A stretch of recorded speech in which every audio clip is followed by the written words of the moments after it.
السلام علیکم جی کہ ماہ دوران کی چھٹی قسط ہے۔ رات کسی پہر موسلا دھار بارش کے باعث لندن دھلا دھلا سا لگ رہا تھا۔ اکا دکا گاڑیاں سڑک پر نظر آنے کو مل رہی تھیں۔ روڈ سائڈ کے سب کیفے اور ہوٹل اس وقت بند تھے۔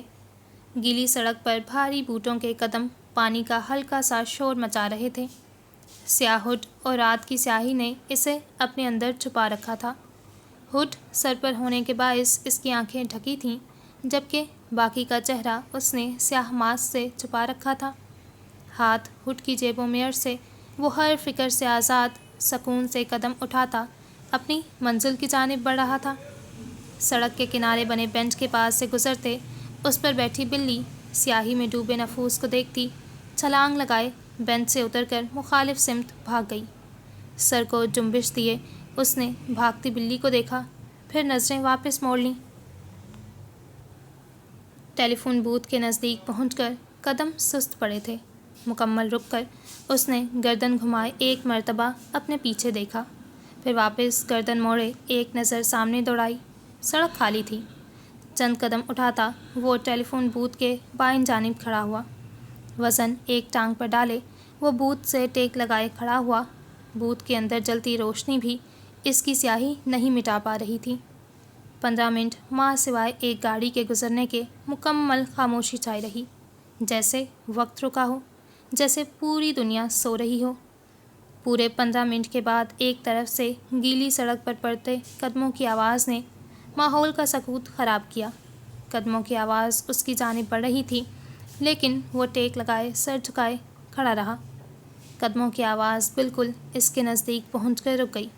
سر ابھی بھی نہیں اٹھایا تھا۔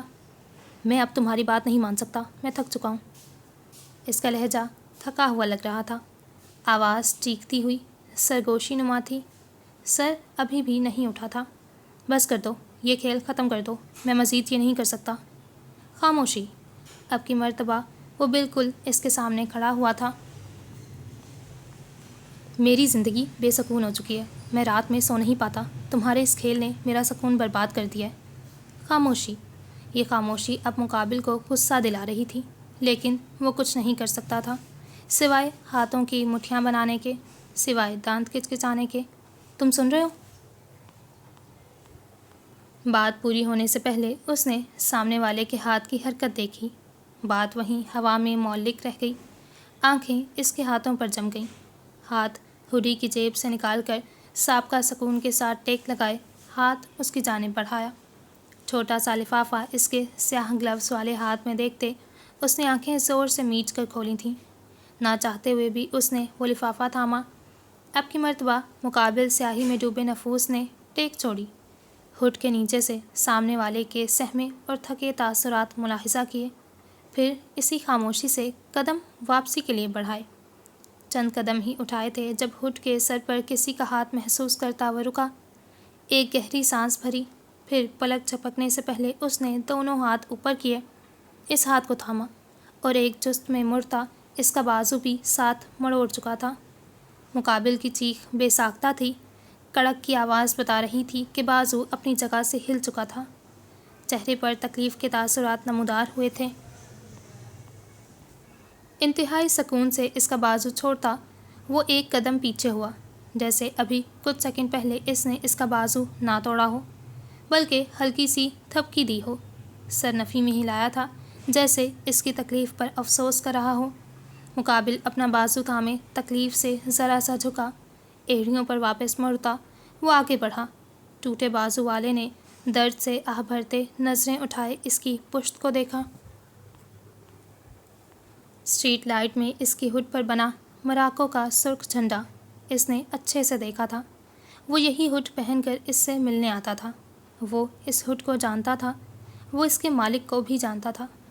میں جانتا ہوں تم کون ہو، تم مجھ سے مزید چھپ نہیں سکتے، وہ ہلکی آواز میں چیخا۔ آواز میں بھی تکلیف نمایاں تھی۔ قدم اٹھانے والا رکا نہیں، مڑا بھی نہیں، بلکہ ایک ہاتھ جیب سے نکالے درمیانی انگلی اس کی جانب لہرائی تھی، جیسے اسے کوئی فرق نہ پڑتا ہو۔ ٹوٹا بازو تھامے وہ اسے خالی سڑک پر سیاہی کے ساتھ جذب ہوتے دیکھے گیا، پھر واپس مڑا۔ چند قدم آگے بڑھائے تھے جب موبائل کی بیپ پر اس نے موبائل جیب سے نکالے دیکھا۔ نمبر انجان تھا۔ اسکرین چھو کر میسج کھولا۔ میں واضح ہوا تو تمہیں کوئی نہیں چھپا سکے گا۔ مختصر سا میسج تھا۔ موبائل پر پکڑ سخت ہوئی تھی۔ وہ پوری طرح سے اس دلدل میں پھنس چکا تھا۔ کال کے آپشن کو دبائے اس نے فون کان سے لگایا مگر نمبر بند تھا۔ اب وہ جانتا تھا یہ نمبر کبھی نہیں کھلنے والا تھا۔ ہمیشہ ایسا ہی ہوا تھا۔ آنکھیں بند کیے اس نے فرسٹریشن کے باعث چیخنے سے خود کو باز رکھا۔ ٹوٹے بازو کی تکلیف سے زیادہ یہ دلدل کئی زیادہ تکلیف دہ تھی۔ موبائل واپس جیب میں ڈالتا وہ بازو تھامے گیلی سڑک پر قدم اٹھاتا اسی رستے چل پڑا جس رستے سے وہ ٹیلی فون بوتھ پر آیا تھا۔ بیگ کندھے پر ٹھیک کرتی وہ گیٹ اپنے پیچھے بند کر کے باہر نکلتی سڑک کے کنارے ہموار قدم اٹھانے لگی۔ رات کی بارش کے باعث سردی میں اضافہ ہوا۔ ہوا بھی مزید سرد ہو چکی تھی۔ کریم کلر کا بلیزر پہنے اس نے اپنے سیدھے سیاہ بال حسب عادت ٹیل پونی میں باندھ رکھے تھے۔ ہوا کے باعث اس کی پونی ہلکورے کھا رہی تھی۔ ایک گہری سانس بھر کر ماہ نے سرد ہوا کو اپنے اندر اتارا۔ چہرے پر مسکراہٹ نمودار ہوئی۔ جو بھی تھا لندن کی سردی اس کی پسندیدہ تھی۔ نظریں ارد گرد گھماتی وہ صبح سویرے لوگوں کو کیفے آتے جاتے دیکھ رہی تھی۔ کچھ لوگ اپنی جاب پر تو کچھ اس کی طرح کالج کی جانب رواں دواں تھے۔ نوری کی کلاس کچھ لیٹ تھی جس کے باعث وہ ابھی تک پڑھی سو رہی تھی۔ ویسے بھی وہ آدھے گھنٹے کا راستہ 10-15 منٹ میں طے کرنے کا ہنر رکھتی تھی۔ پارک لین کی سڑک پر اتر کر ایک کیفے کو دیکھ کر اس کے قدم سست پڑے۔ کافی کی خوشبو ہر سوں پھیلی تھی۔ کافی کا موڈ بن رہا تھا۔ بالآخر اپنے دل کی بات مانتی وہ بیگ کندھے سے اتار کر ہاتھ میں پکڑتی کیفے کی جانب مڑی ہی تھی جب ایک بائک کے تیزی سے پاس سے گزرنے کے باعث گیلی سڑک سے گندے چھینٹے اڑتے اس کا بلیزر کم اور کندھوں سے گندا کر چکے تھے۔ کیفے کے جانب بڑھتا اس کا قدم ہوا میں ہی معلق رہ گیا۔ شوق کے باعث پورا منہ کھلا۔ گردن کو پورا موڑ کر اس نے اپنے بلیزر کا جائزہ لیا جو اچھا خاصا داغدار ہو چکا تھا۔ ایک رنگ بھی اتنا ہلکا تھا۔ بارش کے دن ہی اسے یہ بلیزر پہننے کی سوجی تھی۔ تنک کر پیر سڑک پر پٹکا تھا۔ واپس جانے کے علاوہ کوئی رستہ نہیں تھا۔ گندے بلیزر کے ساتھ وہ کالج نہیں جا سکتی تھی۔ ابھی وہ اسی سوچ میں مبتلا تھی جب بائک اس کے بالکل نزدیک کھڑا ہوا۔ ماہ نے گردن گھمائے دیکھا۔ ہیلمٹ اتار کر رائد کی نظر اس کے بلیزر پر پڑی۔ دان پر دان جمائے اس نے اپنی امڑنے والی مسکراہٹ کو دبایا۔ ماہ مکمل اس کی جانب مڑی۔ چہرے پر سنجیدہ تاثرات تھے۔ ابھی تم گزرے تھے نا یہاں سے؟ جواباً رائد نے کندھے اچکائے۔ مائی بیڈ۔ لاپرواہ سا انداز۔ آنکھیں کھول کر اسے چلایا کرو، سڑک تمہاری جاگیر نہیں ہے۔ اس کا لہجہ ہلکا سا سختی لیے ہوئے تھا۔ تم سائڈ پر ہو کر چلا کرو۔ اپنی غلطی نہیں ماننی تھی۔ جس جگہ میں کھڑی ہوں اس کو فٹ پاتھ کہتے ہیں مسٹر سلطان۔ اب میں فٹ پاتھ کے علاوہ کہیں اور نہیں چل سکتی۔ کیچڑ پہلے سے سڑک پر تھا۔ میرا کوئی قصور نہیں۔ تم آرام سے بھی چلا سکتے تھے یا پھر وہ رکی تھی۔ تم نے جان بوجھ کر فٹ پاتھ کے ساتھ سے بائک گزاری ہے نا تاکہ میرے کپڑے گندے ہو جائیں۔ آنکھیں چھوٹی کیے اب وہ رائد کی غیر سنجیدہ انداز کو دیکھ رہی تھی جو ہنسی دبائے ہوئے تھا۔ جو مرضی سمجھو۔ ہیلمٹ واپس پہن کر اس نے بائک واپس سٹارٹ کرنی چاہی۔ ماہ نے ایک لمحہ اسے دیکھا پھر دایاں پاؤں اٹھاتے پوری قوت سے اس کے سفید جارڈن پر دے مارا۔ سفید چمکتے شوز پر کیچڑ کا بدنما داغ دیکھتے رائد کی آنکھیں واہ ہوئی۔ ہیلمٹ واپس اتارے اس نے پیشانی پر بل ڈالے ماہ کو دیکھا۔ یہ کیا بدتمیزی ہے؟ لہجہ سخت تھا۔ اس کے جواب میں ماہ ہلکا سا پیچھے مڑی۔ اپنا گندھا بلیزر اس کے سامنے کیا۔ جو بدتمیزی تم نے کی تھی۔ چپتی ہوئی مسکراہٹ کے ساتھ جواب دیتی وہ بنا رکے گھر کی جانب چل پڑی۔ پیچھے کھڑے رائد نے ایک نظر اس کے کیچڑ کے چھینٹوں سے بھرے بلیزر کو دیکھا پھر سر جھکائے اپنا داغدار شوز۔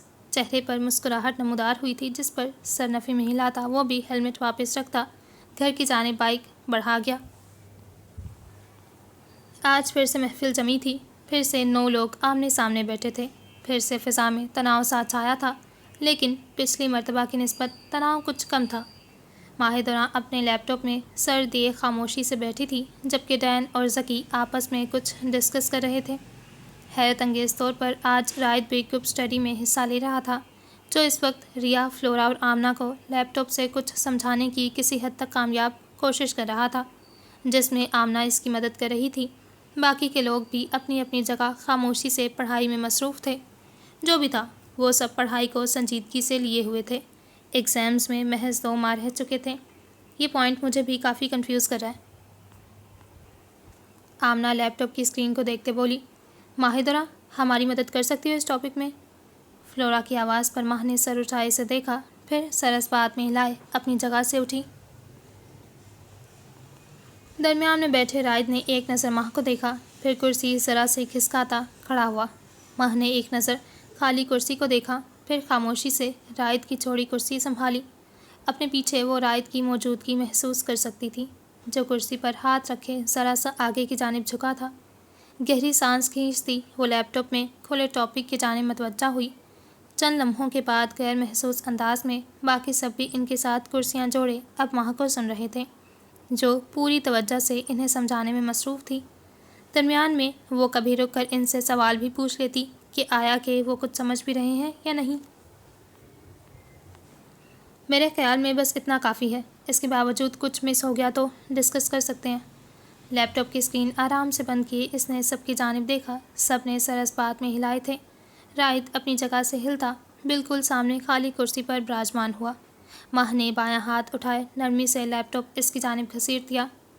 یہ ہیری ونسٹن ہے؟ فلورا کی پرجوش آواز پر ماہ نے حیرت سے اس کی جانب دیکھا، جو اس کا بایاں ہاتھ غور سے تھامے دیکھ رہی تھی۔ باقی سب بھی اس کی جانب متوجہ ہوئے۔ معلوم نہیں، ہلکی سی آواز میں جواب دیتے ماہ نے ہاتھ واپس کھینچنا چاہا، لیکن فلورا نے ہاتھ مزید اپنی طرف کھسکایا تھا۔ اب وہ آدھے چاند پر انگلی پھیر رہی تھی۔ یہ ہیری ونسٹن ہے، مجھے یقین ہے۔ میری بہن نے اپنی ویڈنگ رنگ کے لیے یہ ڈیزائن ڈھونڈنے کی بہت کوشش کی تھی۔ کیا اسے ملی؟ لیانا نے سوال کیا۔ ماہ نے پہلو بدلتے سامنے بیٹھے رائد کو دیکھا، جس کی نظر فلورا کے ہاتھ میں تھامے اس کے ہاتھ پر تھی۔ چہرہ کسی بھی تاثر سے پاک تھا۔ نہیں، یہ لمیٹڈ آرٹیکلز تھے، پورے لندن میں صرف 2 یا 3، جو ریلیز ہونے سے پہلے ہی سیل ہو گئے تھے۔ فلورا نے کندھے اچکائے سے بتایا، پھر ماہ کی جانب دیکھا۔ چہرے پر حیرت کے تاثرات نمودار ہوئے۔ تم انگیجڈ ہو ماہدرہ؟ سوال پر ماہ کی سانس ایک لمحے کو تھمی تھی۔ ہاتھ اس کی گرفت سے چھڑوائے واپس گود میں رکھا۔ پورے ٹیبل پر خاموشی چھائی تھی، جیسے سب اس کے جواب کا انتظار کر رہے ہوں۔ ہم یہاں پرسنل لائف ڈسکس کرنے نہیں بیٹھے۔ مختصر سا جواب دیے وہ اپنی چیزیں سمیٹنے لگی۔ ہاں میں جواب نہیں دیا تھا تو انکار بھی نہیں کیا تھا۔ ہیری ونسٹن کی کاپی بھی ہو سکتی ہے، لمیٹڈ ڈیزائن ہمیشہ لوکل برانڈز کاپی کر لیتے ہیں۔ ایزابیلا کی بات پر ماہ بنا کوئی جواب دیے اپنا لیپ ٹاپ شٹ ڈاؤن کرنے لگی۔ کاپی اور اوریجنل میں بہت فرق ہوتا ہے، اور یہ اصل ہیری ونسٹن ایڈیشن ہے۔ میں نے خود آؤٹ لیٹ پر دیکھا تھا۔ ماہدرہ کی رنگ اوریجنل ہیری ونسٹن ہے۔ فلورا کی بات سنتی ماہ کے ساتھ بیٹھی لیانا اس کی جانب مڑی۔ تمہارا بوائے فرینڈ تو کافی امیر ہوگا، جس نے ہیری ونسٹن لمیٹڈ ایڈیشن رنگ تمہیں گفٹ کی۔ اس کی آواز میں ستائش تھی۔ ماہ نے دان پر دان جمائے کچھ بھی بولنے سے خود کو باز رکھا۔ اور تمہارے بوائے فرینڈ نے تمہارے لیے گفٹ کے طور پر ایک نئی گرل فرینڈ بنا لی۔ افسوس کا مقام ہے۔ ڈین کے شریر لہجے نے ماحول میں چھائی سنجیدگی کو مٹایا تھا۔ سوائے ماہ اور رائد کے سب کی دبی دبی ہنسی گونجی۔ جواباً لیانا نے رجسٹر اٹھائے ڈین کے سر پر وار کیا۔ چلتے ہیں، کلاس کا ٹائم ہونے والا ہے۔ ریا کے کہنے پر ماہ اپنا بیگ تھامتی اپنی جگہ سے کھڑی ہوئی، نظر سامنے ٹیک لگائے بیٹھے رائد پر پڑی۔ کچھ سیکنڈز کے لیے نظریں چار ہوئی تھیں، پھر بہت سکون سے رائد ٹیک چھوڑتا آگے ہوا، کوہنیاں ٹیبل کی سطح پر جمائیں۔ تمہارے پاس غلط انفارمیشن ہے، یہ صرف ایک آرٹیکل تھا جو کہ کسٹمائز تھا۔ ماہ کی آنکھیں واہ ہوئی تھیں، جبکہ رائد سکون سے فلورا کی جانب دیکھ رہا تھا۔ تمہیں کیسے پتا؟ ایزابیلا نے ناسمجھی سے پوچھا۔ رائد نے ایک نظر حیرت میں ڈوبی ماہ کو دیکھا، پھر ایزابیلا کو دیکھتے کندھے اچکائے۔ آئی ہیو مائی سورسز، جواب دیتا وہ بنا کسی کا انتظار کیے ڈین کی جیکٹ کا کالر تھام کر اسے اپنے ساتھ گھسیٹتا کیفے سے باہر نکلتا چلا گیا۔ ماہ نے سر نفی میں لائے ایک گہری سانس خارج کی تھی، پھر بیگ کندھے پر لٹکائے اپنے دوستوں کے ساتھ کلاس کی جانب بڑھ گئی۔ گاڑی سڑک کے کنارے لگائے وہ دروازہ کھولے باہر نکلا، جیب سے موبائل نکال کر مخصوص نمبر ملایا۔ بیل جا رہی تھی مگر مقابل نفوذ فون نہیں اٹھا رہا تھا۔ گاڑی کے بونٹ سے ٹیک لگائے وہ واپس فون آنے کا انتظار کرنے لگا۔ سبز آنکھیں ارد گرد کا باریکی سے جائزہ لے رہی تھیں۔ بلند و بالا انجن کی آواز پر گردن ذرا سی موڑ کر آواز کی سمت دیکھا۔ ایک بائک پارک لین کی طرف سے تیزی سے اس جانب آئی تھی۔ اس کی گاڑی کے قریب سے آندھی طوفان کی مانند گزر کے آگے نکل گئی۔ سڑک کے آخر سے بائک مڑ کر واپس اس جانب آئی۔ گاڑی سے کچھ دور بائک کو بریک لگی۔ رومان نے ماتھے پر سلوٹیں ڈالے بائک اور اس پر سوار نازک سے نفوس کو دیکھا۔ بائک پر بیٹھے ہی اس نے ہیلمٹ اتار کر بالوں کو جھٹکا دیے ماتھے سے پیچھے ہٹائے تھے۔ ایک لمحے کے لیے رومان کی آنکھیں واہ ہوئیں۔ وہ لڑکی تھی، مطلب بائک پر سوار وہ 18-19 سالہ لڑکی تھی۔ وہ بائک کی اسپیڈ کے ساتھ ایک لڑکی کی توقع نہیں کر سکتا تھا۔ گاڑی سے ٹیک چھوڑتا وہ بائک کی جانب بڑھا۔ چند قدم کا فاصلہ رکھتا وہ رک گیا۔ یہ ریزیڈینشل ایریا ہے مس، اسپیڈ کے ساتھ آپ کون سے خلائی سفر پر نکلنے جا رہی تھیں؟ آواز پر نورے نے سر اٹھائے سامنے کھڑے لمبے چوڑے ہاتھ پینٹ کی جیبوں میں گھسائے رومان کو دیکھا۔ ماتھے پر بل نمودار ہوئے۔ آپ ٹریفک آفیسر ہیں؟ نہیں تو پھر ایزی رہیں۔ بائک سے اتر کر ہیلمٹ ہینڈل سے لگایا اور بیگ کندھے پر ڈالا۔ رومان نے آنکھیں چھوٹی کیے اس کو دیکھا۔ چہرے پر دلچسپی کے تاثرات پھیلے تھے۔ فرنٹ پاکٹ سے اپنی آئی ڈی نکالے اس کے سامنے لہرائی۔ چیف سپرنٹینڈنٹ تعارف کروایا تھا۔ نورے نے ایک نظر اس کی آئی ڈی کو دیکھا، پھر اس کی جانب۔ آپ اب بھی ٹریفک آفیسر نہیں ہیں سر۔ سنجیدگی سے جواب دیتی وہ گیٹ کھولنے مڑ گئی۔ لیکن میں ان شہریوں کا محافظ ہوں جنہیں آپ اپنی بائک کے نیچے کچلنے کا ارادہ رکھتی ہیں۔ واپس مڑتے نورے نے بائک کا ہینڈل سنبھال کر گیٹ کی جانب موڑا۔ شہری محفوظ ہیں آفیسر، آپ اپنی حفاظت کریں۔ آنکھیں گھما کر جواب دیتی وہ بائک گیٹ سے اندر لے جا کر کھٹاک سے گیٹ بند کر گئی۔ رومان نے ایک نظر اندر بند دروازے کو دیکھا، پھر لب دبائے امڑنے والی مسکراہٹ کو۔ سر نفی میں ہلایا تھا۔ عجیب لڑکی۔ فون جیب سے نکال کر دیکھنے پر کوئی کال یا میسج نہ دیکھ کر رومان نے گہری سانس بھری، پھر قدم گیٹ کی جانب اٹھائے۔ ہاتھ رکھنے پر گیٹ کھلا ملا۔ ذرا سا گیٹ وا کیے وہ اندر داخل ہوا۔ چند سیکنڈ رک کر وہ ہموار قدم اٹھاتا اندرونی دروازے کے سامنے کھڑا ہوا۔ ہاتھ بڑھائے بیل بجائی۔ چند لمحے انتظار کے بعد دروازے کے اس پار آہٹ سنائی دی، پھر دروازہ ایک دم واہ ہوا۔ سامنے کھڑی نورے کو دیکھتے رومان نے اچانک سے امڑنے والی ہنسی بامشکل دبائی تھی۔ اس کے برعکس نورے نے آنکھیں چھوٹی کیے اسے دیکھا۔ Seriously officer, don't tell me کہ آپ میری شکایت کرنے میرے گھر تک پہنچ گئے ہیں۔ بازو سینے پر باندھے وہ سنجیدگی سے بولی۔ شکایت لگانے کا کوئی فائدہ دکھائی نہیں دیتا کیونکہ آپ اثر لینے والی نہیں لگتی۔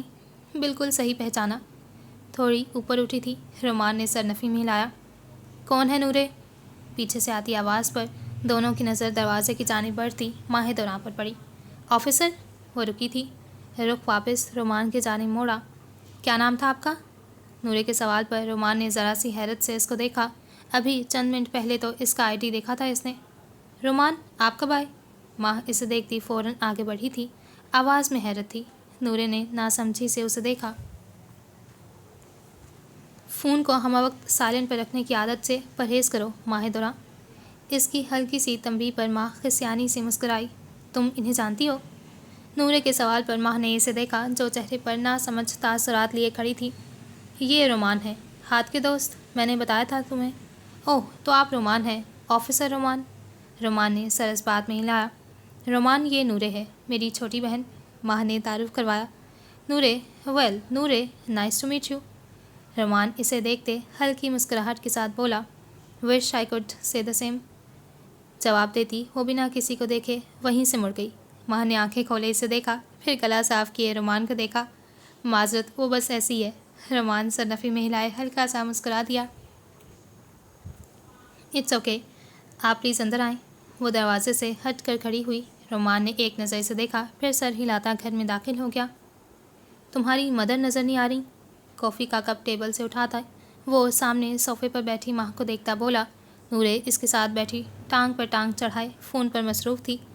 وہ اپنے کمرے کی جانب بڑھ رہی تھی جب رومان کو گھر میں داخل ہوتا دیکھ کر واپس آتی ماہ کے ساتھ صوفے پر براجمان ہو گئی۔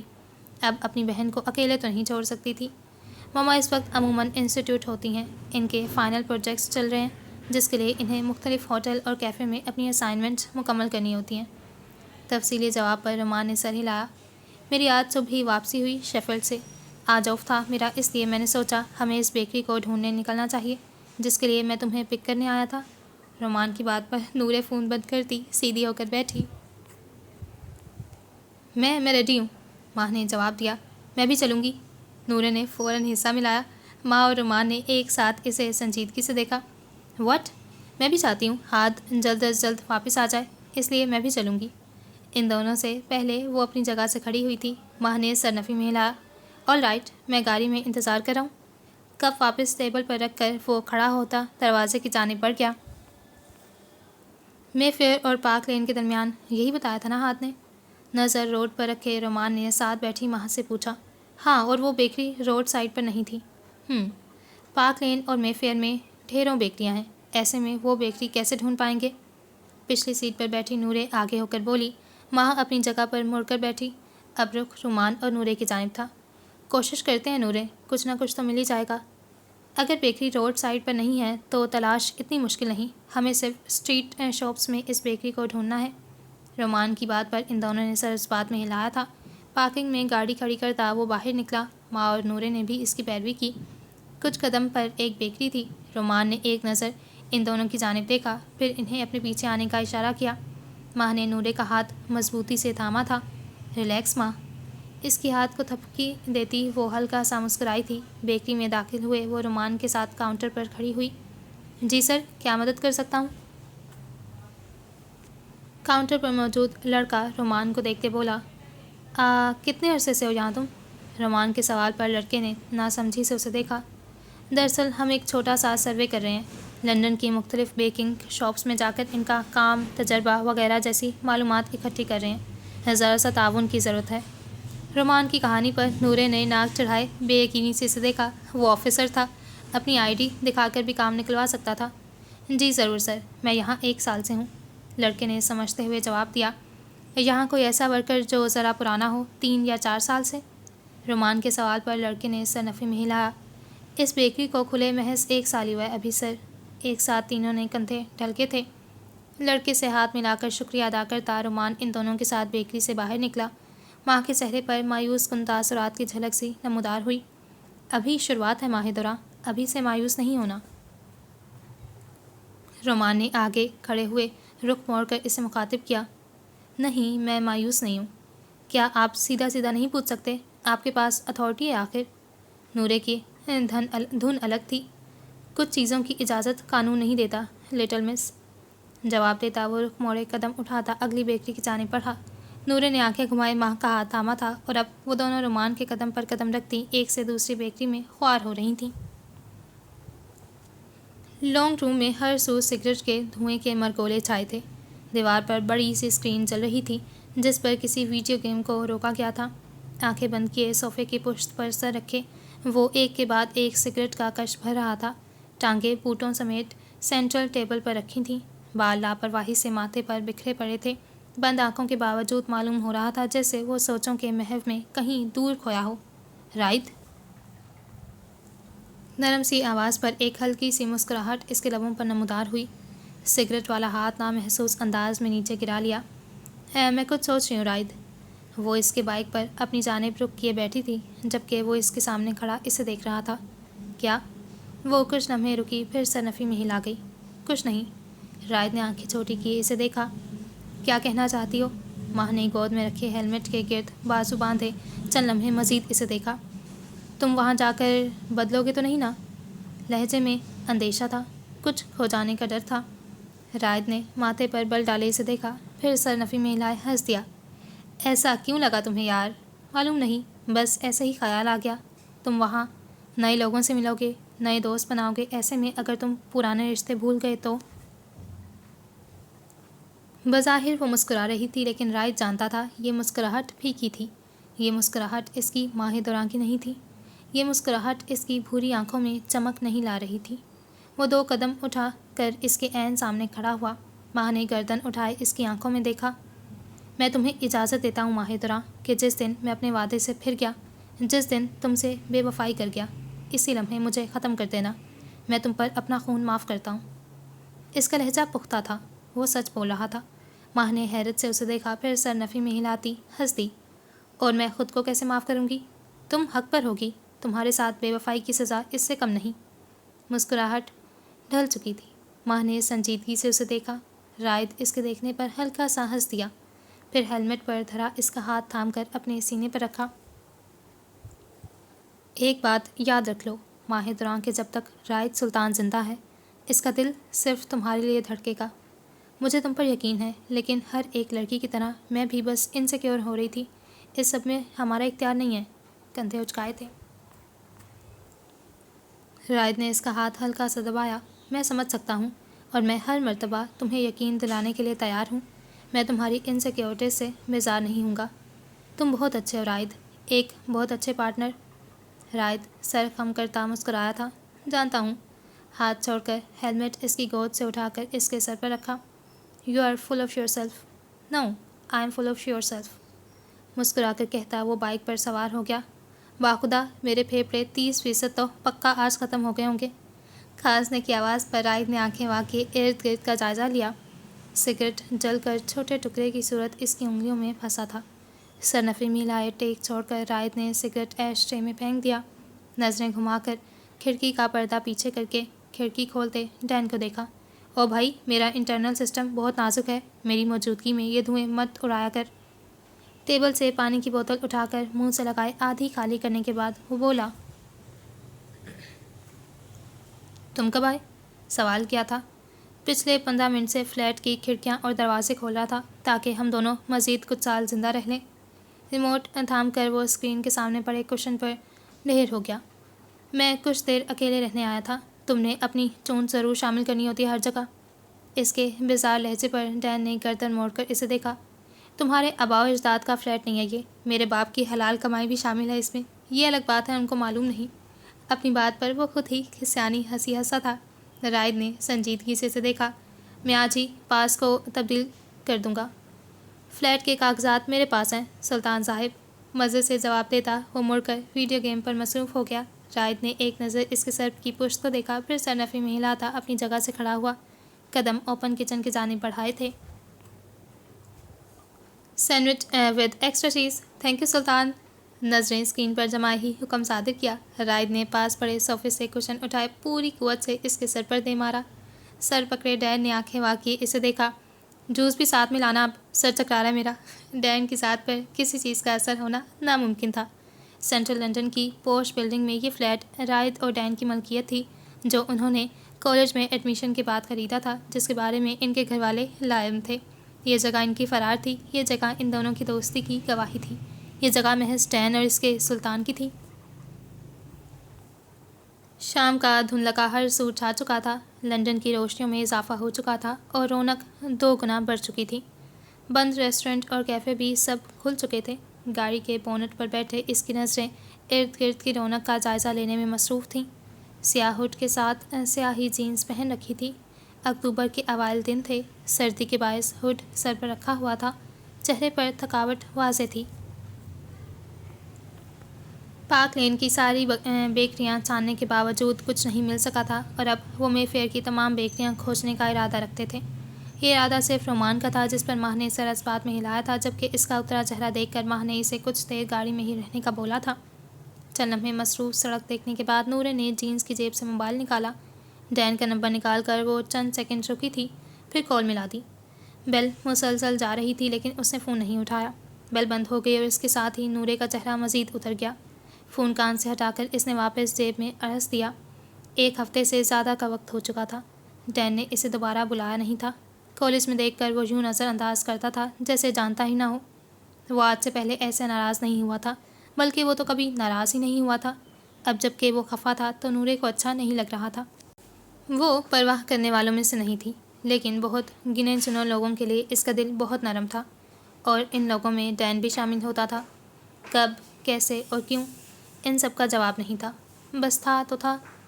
آستین مزید کھینچ کر اس نے ہاتھ ڈھانپنے کی کوشش کی تھی، پھر وہی آستین سے ڈھکے ہاتھ اٹھائے منہ پر پھیرے۔ نورے، آواز پر نورے نے ہاتھ ہٹائے ایک جانب کھڑے ماہ اور رومان کو دیکھا۔ ہاں، کچھ ملا؟ نہیں۔ کندھے اچکائے تھے نورے نے گہری سانس بھری نظر کچھ قدم پیچھے کھڑے رومان پر پڑی، جو آنکھیں چھوٹی کیے اپنی گاڑی کے بونٹ کو دیکھ رہا تھا۔ کسی کی گاڑی کے بونٹ پر یوں بیٹھ جانا اخلاقیات کے خلاف مانا جاتا ہے لٹل مس۔ نورے نے آنکھیں گھمائی تھیں۔ میں آپ کی گاڑی کی حفاظت کر رہی تھی آفیسر، آپ کو میرا شکر گزار ہونا چاہیے۔ ہاتھوں پر دباؤ ڈال کر وہ چھلانگ لگائے نیچے اتری۔ رومان نے ایک جانب گردن موڑے اپنی مسکراہٹ دبائی تھی۔ اگر رومان صاف ستھرے جواب دینے میں ماہر تھا تو نورے اس سے 4 قدم آگے تھی۔ اب کیا ارادہ ہے؟ ماں کی جانب رک کے پوچھا تھا۔ 2 سے 3 بیکٹیاں باقی رہ گئی ہیں، ہمارا ارادہ ہے وہاں بھی چیک کر لیں۔ اگر تم تھکی ہو تو ٹیکسی کروا کر واپس گھر چلی جاؤ۔ ماں کے جواب پر وہ چند سیکنڈ رکی، پھر سر نفی میں ہلا دیا۔ ساتھ میں ہی چلیں گے۔ ماں کا ہاتھ تھامے وہ پہلے سے آگے کی جانب چلتے رومان کے پیچھے چل دی۔ گلاس ڈور کھول کر وہ تینوں بیکری میں داخل ہوئے۔ یہ باقی سب کی نسبت قدرے بڑی تھی، جہاں ایک طرف کچھ ٹیبل اور کرسیاں لگا کر بیٹھنے کی جگہ بھی بنائی گئی تھی۔ ایک مرتبہ چاروں جانب جائزہ لیتا رومان کاؤنٹر کی جانب بڑھا۔ ماں اور نورے بھی اس کے ساتھ کھڑی ہوئی تھیں۔ ہم ایک سروے کے باعث یہاں مے فیئر کے کیفے اور بیکریوں سے کچھ ریکارڈ اکٹھا کر رہے ہیں۔ ہلکی سی مسکراہٹ کے ساتھ لہجہ دوستانہ رکھے رومان نے بات شروع کی۔ کاؤنٹر کے پار کھڑے لڑکے نے سر اس بات میں ہلایا۔ کتنا وقت ہو گیا آپ کو یہاں کام کرتے؟ قریباً 2 سال سر، لڑکے نے جواب دیا۔ رومان نے گہری سانس بھری تھی۔ یہاں کوئی ایسا ورکر جو زیادہ سالوں سے یہاں کام کر رہا ہو؟ یہاں ورکر صرف میں ہی ہوں، بیکری کے اونرز خود یہاں کا کام دیکھتے ہیں۔ ماں ایک قدم آگے بڑھتی کاؤنٹر کے عین سامنے کھڑی ہوئی۔ کیا ہم مل سکتے ہیں ان سے؟ لڑکے نے سر اس بات میں ہلایا اور ایک طرف بنے چھوٹے بلاک کی جانب بڑھ گیا۔ غالباً وہ کچن تھا۔ رومان نے لڑکے کے کمرے میں غائب ہونے کے بعد سر اٹھائے کونے میں لگے کیمرے کو چیک کیا۔ آنکھیں پر امید تھیں، کیا معلوم ان کی تلاش ختم ہونے جا رہی ہو۔ آہٹ پر نظریں واپس موڑیں۔ وہ لگ بھگ 50-55 سالہ آدمی تھا۔ اس کے پیچھے اسی کی عمر کی ایک خاتون بھی باہر نکلی۔ دونوں نے ایپرن پہن رکھے تھے۔ رومان 2 قدم اٹھاتا ان کے نزدیک پہنچا، جو سوالیہ تاثرات لے ان تینوں کو دیکھ رہا تھا۔ ہیلو، مائی سیلف رومان، اور یہ میری دوستیں ہیں۔ رومان کی تعارف کروانے پر نورے نے آنکھیں کھولے اس کے چہرے کا ایک رخ دیکھا۔ بروک، یہ میری وائف۔ ہاتھ آگے بڑھائے رومان کا ہاتھ تھاما۔ آپ یہاں کے مالک ہیں؟ ماں نے سوال کیا تھا۔ جی، میں اور میری مسز چلاتے ہیں۔ کیا ہم بیٹھ کر بات کر سکتے ہیں مسٹر بروک؟ رومان کی بات پر اس نے سر اس بات میں ہلائے، اشارہ کچھ فاصلے پر پڑی کرسیوں کی جانب کیا۔ 4 کرسیوں پر وہ آمنے سامنے براجمان ہو گئے، جبکہ نورے ساتھ والے ٹیبل پر کرسی پکڑتی ماں کی ایک جانب بیٹھ گئی۔ آپ کے یہاں آنے کی وجہ پوچھ سکتا ہوں؟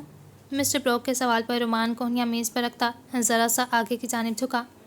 ہمیں ایک چھوٹی سی فیور چاہیے مسٹر بروک اور مسز بروک۔ کیسی فیور؟ رومان چند سیکنڈ رکا، پھر جیب سے موبائل نکالا۔ گیلری کھول کر ہاتھ کی تصویر نکال کر اس نے موبائل کا رخ ان دونوں کے سامنے کیا۔ کیا آپ نے اسے یہاں دیکھا ہے؟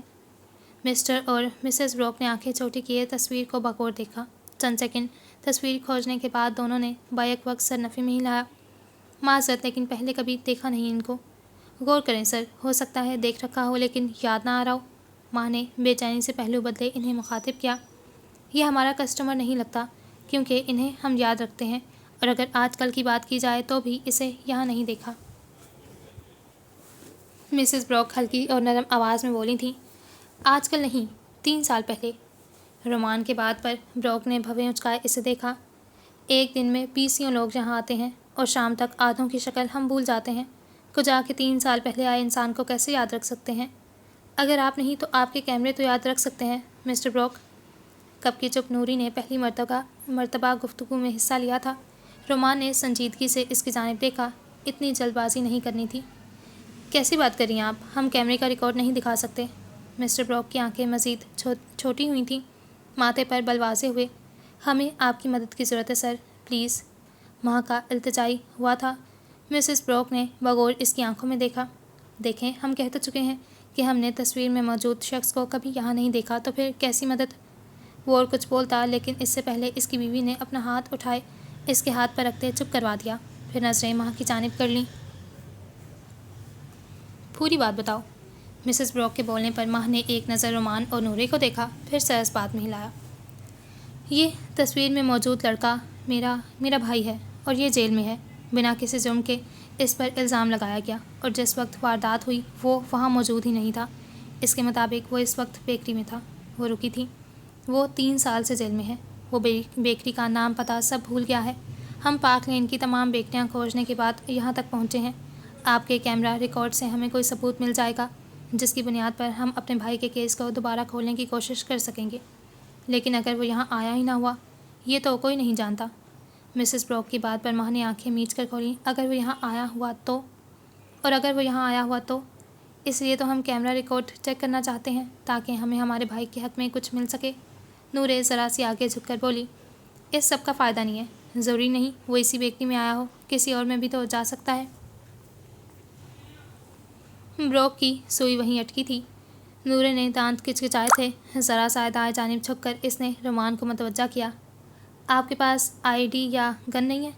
نورے کے سرگوشی نما سوال پر رومان اور ماہ دونوں نے ناسمجھی سے اسے دیکھا۔ پاس ہیں تو انہیں استعمال کریں آفیسر، اپنے عہدے کا کچھ فائدہ اٹھائیں۔ سرگوشی نما آواز میں بھی وہ سختی سے بول رہی تھی۔ رومان نے چند لمحے سنجیدگی سے اسے دیکھا، پھر سر نفی میں ہلائے اس کی سوچ کو داد دی تھی۔ آپ ہمیں انکار نہیں کر سکتے سر، ہمیں ضرورت ہے اس فوٹیج کی جس میں ہمارے بھائی کی بے گناہی ثابت ہو رہی ہے، اور ہو سکتا ہے وہ آپ کے ہی کیمروں سے مل جائے۔ نورے نے ٹیبل کی سطح مضبوطی سے تھامی تھی، لہجہ یوں تھا جیسے ابھی اٹھ کر کسی کا سر پھاڑ دے گی۔ رومان نے آنکھیں بند کر کے کھولی، ساتھ ملا کر غلطی کی تھی۔ دیکھیں مس، آپ زبردستی نہیں کر سکتی۔ ایک منٹ، ماں کی آواز پر سب اس کی جانب متوجہ ہوئے۔ ہاتھ نے بولا تھا کہ ریم کو اس بیکری کے چیز کیک بہت پسند تھے۔ بیگ سے موبائل نکالتی وہ تیزی سے بولی۔ گیلری میں مخصوص فولڈر سے تصویر نکال کر اس نے موبائل ان کی جانب موڑا۔ کیا اس کو کبھی دیکھا یہاں؟ مسٹر اور مسز بروک نے چند سیکنڈ بغور ریم کی تصویر کو دیکھا، پھر دونوں کی آنکھوں میں مانوسیت کا تاثر سا ابھرا۔ ریم سلطان، یوسف سلطان کی بیٹی؟ مسز بروک کے منہ سے نکلا وہ مختصر سا نام تھا جو سامنے بیٹھے ماہ رومان اور نورے نے بیک وقت شکر کا لمبا سانس لیا تھا۔ ان کی خواری رائیگاں نہیں گئی تھی۔ ہم جانتے ہیں اسے، یہ ہماری ریگولر کسٹمر تھی۔ ہفتے میں اس کے 2 چکر بیکری کے فرض ہوتے تھے۔ ہمارے چیز کیک اسے بہت پسند تھے۔ مسز بروک مدھم مسکراہٹ کے ساتھ بولی تھیں۔ ماہ نے مسکرائے سر اس بات میں ہلایا، لیکن یہ کئی سالوں سے نہیں آئی۔ شروع میں ہم بہت حیران ہوئے، پھر سوچا شاید پڑھائی وغیرہ کے سلسلے میں کہیں چلی گئی ہو۔ بہت پیاری لڑکی تھی، اکثر میری وائف کے لیے پھول لایا کرتی تھی، کہتی تھی اس کے ہاتھوں میں بہت ذائقہ ہے، وہ ایک دن چیز کیک کی ریسپی ضرور پوچھے گی۔ مسٹر بروک کا لہجہ پہلی مرتبہ ذرا سا نرم پڑا تھا۔ ریم کے ذکر پر ماہ اور نورے دونوں کو اس کی شدت سے یاد آئی، ان کی پیاری سی دوست۔ اگر آپ ریم کو جانتے ہیں تو ہاتھ یقیناً آپ کی بیکری میں ہی آیا تھا۔ پلیز ہمیں اجازت دیں تاکہ ہم اپنا اور آپ دونوں کا وقت بچا سکیں۔ نور کی بات پر ان دونوں نے چند لمحے ایک دوسرے کو دیکھتے آنکھوں سے گفتگو کی، پھر سر اس بات میں ہلائے کرسی سے اٹھ کر انہیں اپنے ساتھ آنے کا اشارہ کیا۔ کچن میں داخل ہو کر انہوں نے کچن کا جائزہ لیا۔ صاف ستھرا کچن ان دونوں میاں بیوی کی محنت کی گواہی دے رہا تھا۔ مسٹر بروک ایک طرف رکھے لیپ ٹاپ اور چھوٹی اسکرین کی جانب بڑھ گئے۔ کرسی پر بیٹھ کر انہوں نے لیپ ٹاپ کھول لیا، باقی سب ان کے پیچھے کھڑے نظریں اسکرین پر رکھے ہوئے تھے۔ تاریخ اور وقت سسٹم آن کر کے مسٹر بروک ذرا سا رخ موڑے ان سے مخاطب ہوئے۔ 12 دسمبر 2021 اور وقت لگ بھگ 8 بجے۔ ماں کے جواب پر سر ہلائے وہ دوبارہ سے لیپ ٹاپ کی جانب متوجہ ہوئے۔ قریباً 10 منٹ سے 15 منٹ کے بعد انہوں نے کرسی کی پشت سے ٹیک لگائے گہری سانس بھری۔ مل گئی۔ ان کے بولنے پر پہلے سے جھکے وہ تینوں مزید مسٹر بروک کی کرسی پر جھکے تھے، آنکھوں میں بے چینی اور اطمینان بیک وقت تھا۔ ایک کلک کے ساتھ مسٹر بروک نے فوٹیج چلا دی۔ اسکرین پر کسٹمر آتے جاتے دکھائی دے رہے تھے۔ کرسمس قریب ہونے کے باعث بیکری میں رش دکھائی دے رہا تھا۔ مسٹر بروک پیکنگ کی جانب متوجہ تھے، جبکہ کاؤنٹر پر ایک لڑکی کھڑی آرڈرز لے رہی تھی۔ چند مزید منٹ گزرے تھے، پھر انہیں اسکرین پر دروازے سے ہاتھ داخل ہوتا دکھائی دیا۔ ماہ نے آنکھیں جھپکتے باہر آنے کو بےتاب آنسو واپس انڈیلے تھے۔ وہ زیادہ دور نہیں تھے، اس دن سے جب ہاتھ ان کے ساتھ ہوگا۔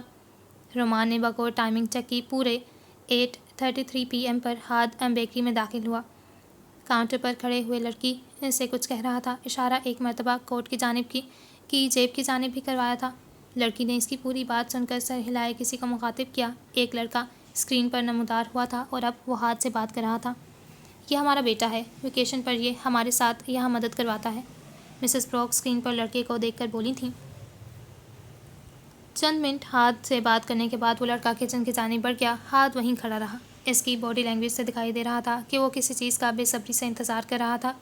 مزید کچھ منٹوں کے بعد وہ لڑکا لیپ ٹاپ تھامے ہاتھ کی جانب بڑھا۔ لیپ ٹاپ کی اسکرین اس کی جانب موڑ کر وہ اسے کوئی فوٹیج دکھا رہا تھا۔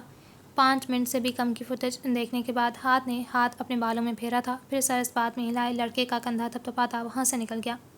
8:50 PM ہاتھ کا بیکری سے باہر نکلنے کا وقت تھا. اس نے کچھ نہیں خریدا تھا. غالباً اس کی کوئی چیز کھو گئی تھی. مسز بروک کے بولنے پر ماہ نے ان کی جانب دیکھا. اس کی رنگ گم گئی تھی. اس کا مطلب وہ پہلے بھی آیا تھا. مسٹر بروک بولنے کے ساتھ کی بورڈ پر ہاتھ چلانے لگے. 6:27 PM. وہ وقت تھا جب ہاتھ پہلے بیکری میں داخل ہوا. اس نے لڑکی کو اپنا آرڈر لکھوایا اور چند منٹ کے بعد اپنا بیگ تھامے وہ وہاں سے نکل گیا. رومان نے کوٹ کی جیب سے ایک چھوٹی سی ڈرائیو نکال کر مسٹر بروک کی جانب بڑھائی. اس پورے دن کی فوٹیج اس میں ٹرانسفر کر دیں پلیز. مسٹر بروک نے ڈرائیو تھام کر سر اس بات میں ہلایا اور اپنے کام میں لگ گئی. شکر باخدا. نورے نے باقاعدہ ہاتھ اٹھائے منہ پر ہاتھ پھیرا. جب اپنا کام نکلوانا ہو تو ذرا تحمل اور صبر کے ساتھ کام لینا چاہیے، نہ کہ پسٹل کن پٹی پر رکھ کر خود کو اور سامنے والے دونوں کو بے سکون کر دیا جائے. رومان کی بات پر نورے نے آنکھیں چھوٹی کیے اسے دیکھا. ایک تو وہ لیکچر بہت دیتا تھا. ماہ ذرا صافات سے پر کھڑی مسز بروک سے کچھ بات کر رہی تھی. اگر میرے پاس آپ جیسی اتھارٹی موجود ہوتی تو میں ہرگز تحمل اور صبر سے کام نہ لوں آفیسر. تم قانون سے انجان ہو ابھی لٹل مس. قانون کو کون فالو کرتا ہے آفیسر؟ مہذب شہری. مجھے خوشی ہے کہ میں اس کیٹیگری میں شمار نہیں ہوتی. رومان اس کے جواب پر محض اس کو دیکھتا رہ گیا. ہاتھ اور ماہ کو دیکھا جائے تو سامنے کھڑی لڑکی کہیں سے ان کی بہن نہیں لگتی تھی. اس قانون کی پیروی نہ کی تو سب سے پہلے آپ کی تیز گام اسٹیشن پہنچے گی. اپنی بائک کے خلاف سن کر نورے نے ماتھے پر پل ڈالے اسے دیکھا. آگ لگے ایسے قانون کو. مختصر سا جواب دیتی وہ ناک مروڑتی ماہ کی جانب بڑھ گئی. رومان نے سر نفی میں ہلایا. لیں جناب. مسٹر بروک کی آواز پر وہ ان کے جانب متوجہ ہوا. پھر ڈرائیو ان کے ہاتھوں سے تھام کر واپس کوٹ میں رکھی. بہت شکریہ آپ دونوں کا. ماہ نے مسز بروک کا ہاتھ تھامے شکریہ ادا کیا. دعا گو ہیں کہ تمہارا بھائی جلد بے قصور ثابت ہو. ان کی بات پر ماہ نے مسکراتے سر ہلایا. ہم چلتے ہیں. بہت وقت لے لیا آپ کا. رومان نے آگے بڑھتے مسٹر بروک سے ہاتھ ملایا اور باہر کی جانب بڑھ گیا. ریم کہاں ہے اب؟ مسز بروک کے سوال پر ماہ کے اٹھتے قدم مدھم پڑے تھے. گردن موڑ کر ان کی جانب دیکھا. جہاں سے کوئی واپس نہیں آتا. آپ کا بہت شکریہ رومان. یہ سب صرف آپ کی وجہ سے ممکن ہوا ہے. رخ رومان کی جانب موڑے ماہ تشکر آمیز لہجے میں بولی تھی. نظر سڑک پر رکھے رومان نے سر اس بات میں ہلایا. دیر صحیح لیکن خوشی ہے کہ مجھے ہاتھ کے متعلق پتہ چل گیا. ایک مرحلہ طے ہو گیا آج. اب آگے کیا ہوگا؟ ماہ نے سوال کیا تھا. رومان چند لمحے خاموشی سے گاڑی چلاتا رہا. ہاتھ کے کیس کی فائلز کھولیں گے اور نئے ثبوتوں کے ساتھ اس کا کیس دوبارہ کھلوائیں گے. لیکن ابھی مزید کام سر انجام دینے ہیں. وقت لگے گا لیکن سب ہمارے مطابق ہوگا. رومان کی بات پر ماہ نے سر اس بات میں ہلائے نظر سڑک پر ڈالی. آپ ہمیں ٹیمپل پر ہی ڈراپ کر دیں. نورے اور میں آگے پیدل ہی چلے جائیں گے. آلریڈی آپ کا کافی وقت لے لیا.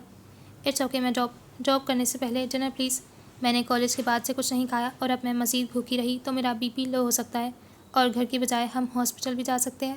رومان کی بات کاٹ کر نورے نے تفصیل سے اپنا مدعا بیان کیا. نورے ہم ڈنر گھر پر کر لیں گے. ماہ نے تنبیہ انداز میں بولا. گھر پر کیوں؟ آفیسر اتنے پیسے والے تو ہوں گے کہ ہمیں ڈنر کروا سکے. کب سے خاموش مسکراہٹ دبائے رومان نے بیک ویو مرر سے پیچھے بیٹھی نورے کو دیکھا. اوکے لٹل مس. ڈنر کیونکہ میں تمہارے ساتھ ہاسپٹل میں وقت ضائع نہیں کرنا چاہتا.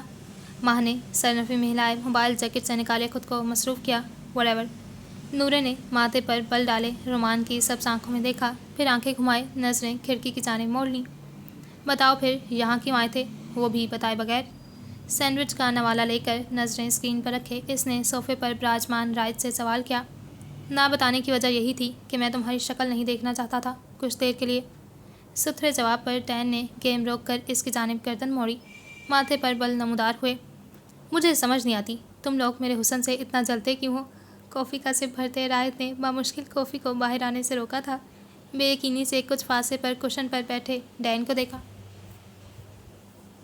ایک دن انہی خوش فہمیوں کے ساتھ تم ڈوب مرو گے ڈین. میں نہیں لوگ میرے حسن کی گہرائی میں ڈوب مریں گے. ایک ادا سے ماتھے پر آئے بال پیچھے کیے چہرے پر مسکراہٹ سے ڈمپل منظر عام پر آئے. رائت نے سر نفی میں ہلایا. لوگوں کا معلوم نہیں تم کسی کی سرخ زلفوں کے جال میں پھنس جاؤ گے. صوفے کی پشت سے ٹیک لگائے اس نے کافی کا مگ منہ کے قریب لایا. لہجہ پرسکون مگر جتانے والا تھا. ڈین نے ناسمجھی سے اسے دیکھا. بکواس کرنے سے گریز کرنی چاہیے سلطان. ریموٹ واپس تام کر اس نے گیم چلا دی. آج کل کچھ سرد سا ماحول چھایا ہوا لگ رہا ہے. کوئی کھینچا تانی نظر نہیں آتی. خاموشی. راحت نے مسکراہٹ دبائے اس کے چہرے کے ایک رخ کو دیکھا۔ وہ سنجیدہ تھا۔ اوہ، میرا اندازہ ٹھیک تھا۔ ڈینی اور ریڈ ہیڈ کے درمیان ناراضگی چل رہی ہے۔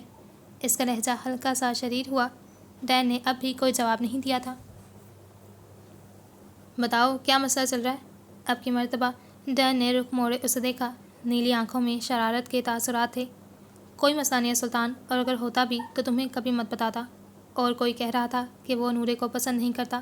ہاں تو نہیں کرتا، کیونکہ اب بات پسند سے اوپر نکل چکی ہے۔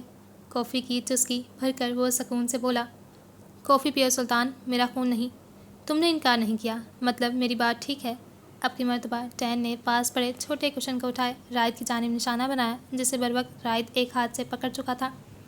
ہم نورے کو کیوں ڈسکس کریں بھائی؟ جس طرح تم میری پرائیویسی میں منہ دھوئے بغیر شامل ہو گئے۔ آگ لگے تمہاری پرائیویسی کو، تم بھی کود جانا اندر۔ کافی کا خالی مگ پکڑتا وہ کچن کی جانب بڑھا۔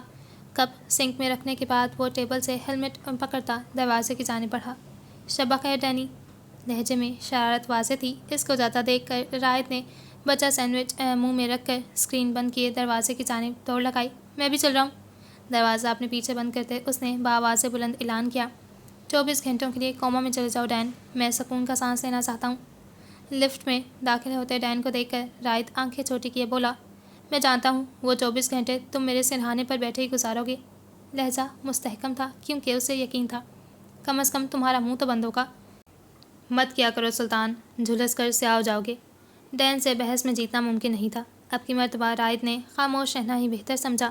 پارکنگ میں نکل کر وہ اپنی بائکس تک پہنچے۔ 15 منٹ کا سفر ہے، میں 8 منٹ میں طے کروں گا، راحت نے بائک سنبھالتے ہی اعلان کیا۔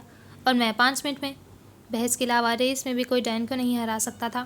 وہ راحت کو بھی 1 آدھ منٹ سے مات دے دیا کرتا تھا۔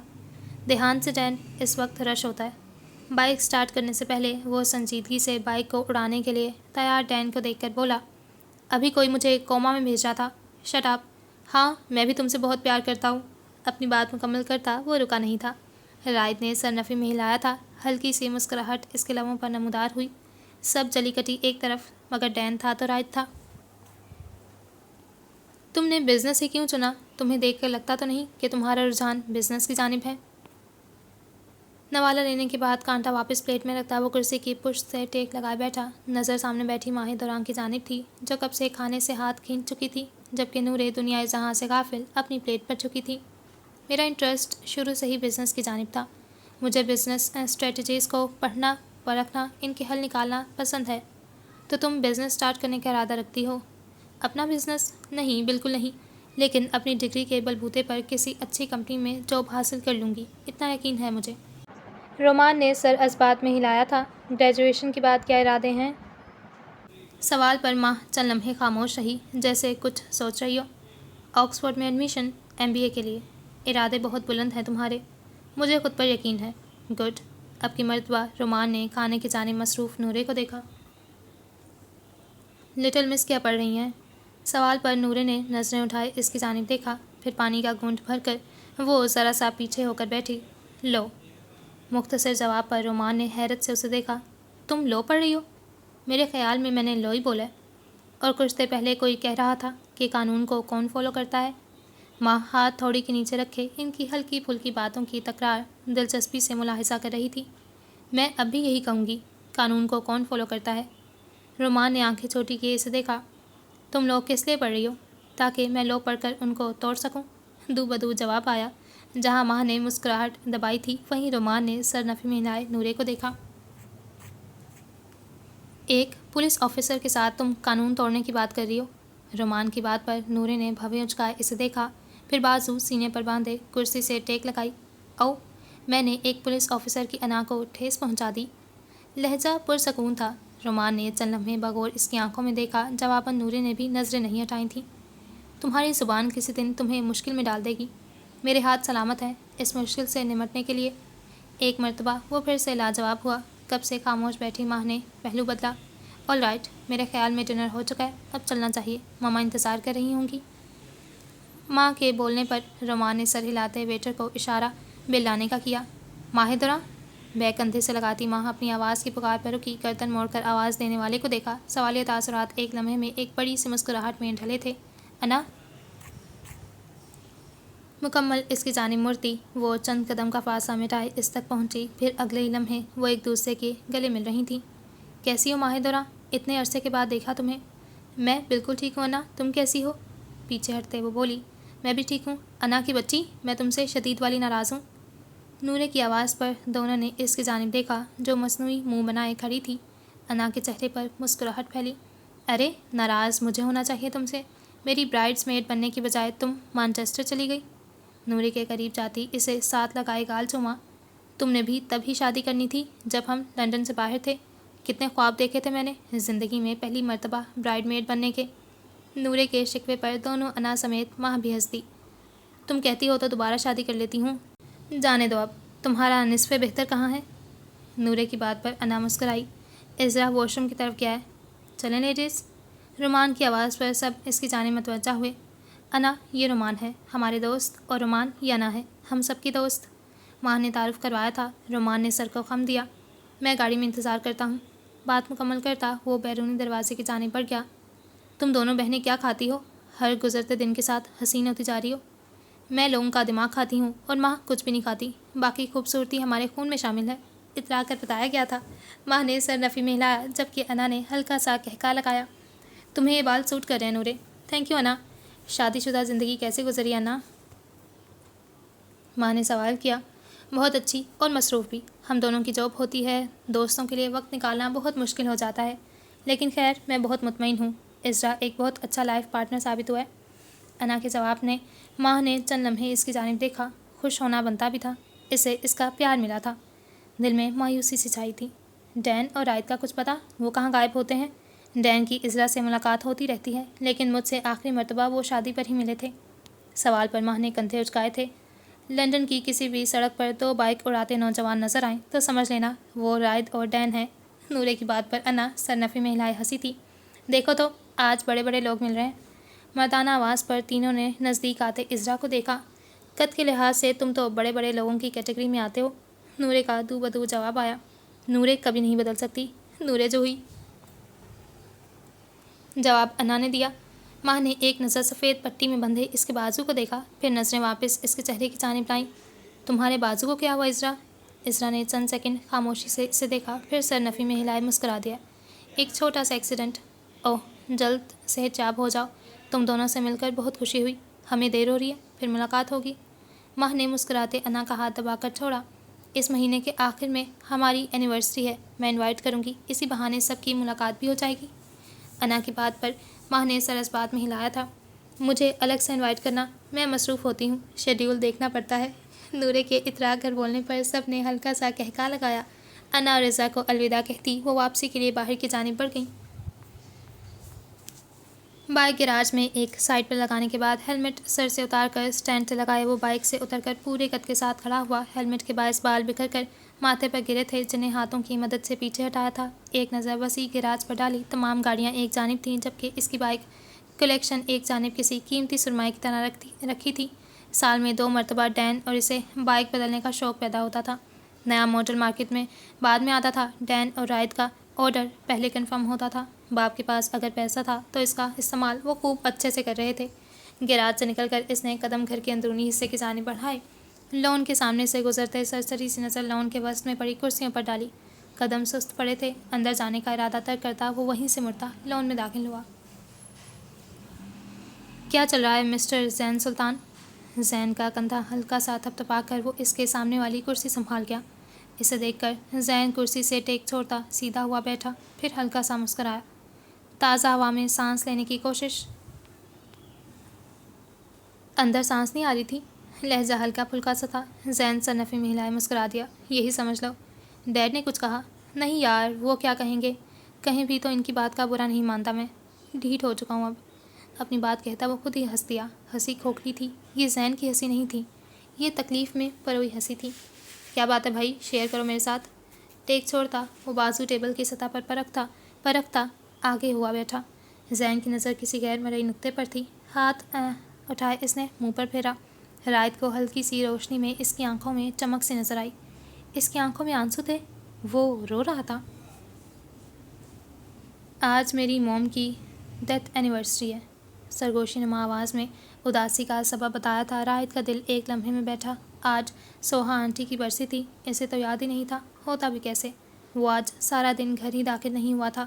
خاموشی کے ساتھ اپنی جگہ سے کھڑا ہوتا وہ زین کی جانب بڑھا، بازو اس کے کندھوں کے گرد باندھے اسے اپنے ساتھ لگایا۔ اس وقت اسے کسی اپنے کی ضرورت تھی جس سے وہ اپنا غم بانٹ سکتا۔ راحت کو خود پر غصہ آیا، وہ ارد گرد سے کتنا لاپرواہ تھا۔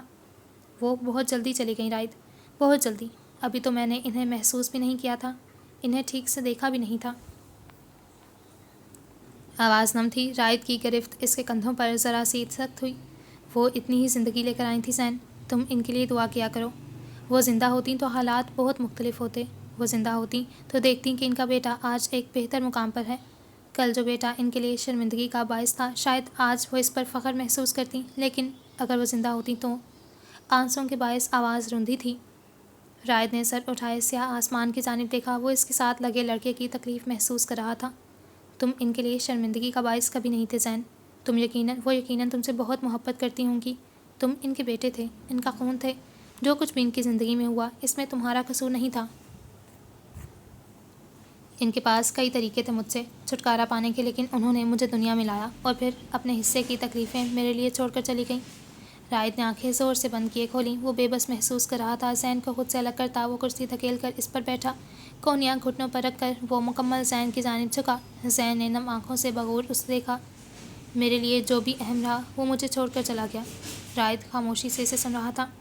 پہلے موم، پھر ریم، وہ میری دوست تھی، میرے غم تکلیف میں رونے والی، مجھے تسلی دینے والی، اور پھر وہ بھی چلی گئی۔ نصیب سے کون لڑ سکتا ہے زین؟ کچھ وقت لگتا ہے بس، پھر جینا آ جاتا ہے، جینا پڑتا ہے۔ کبھی کبھی زندگی بہت تنگ محسوس ہوتی ہے۔ زین کی بات پر راحت نے اسے دیکھا۔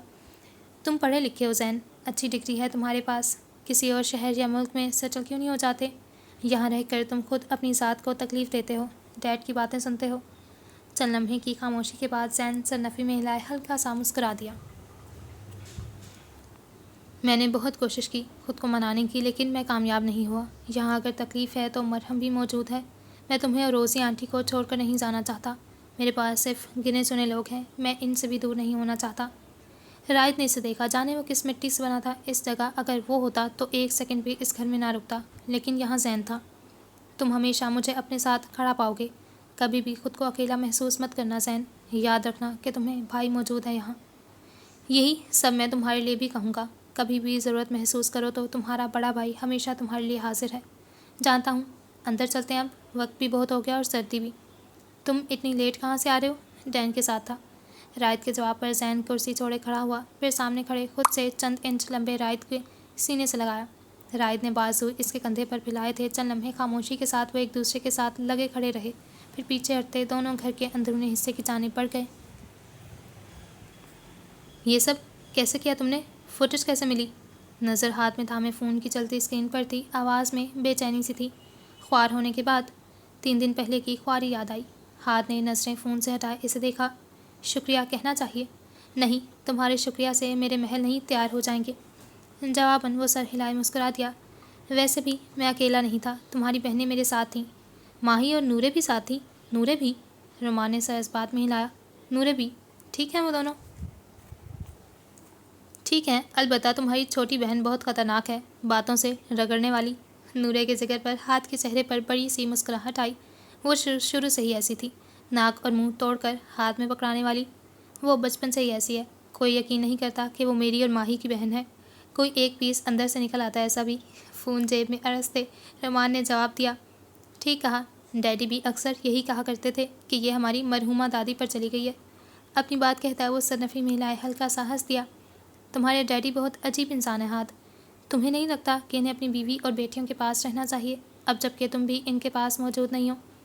ان کی جاب ہے مینچسٹر میں، وہ ایک ملٹی نیشنل کمپنی میں سینئر انجینئر ہیں بھائی۔ اگر تبادلہ بھی ہوا تھا تو وہ آسانی سے رکوا سکتے تھے یا پھر انہیں ساتھ لے جاتے۔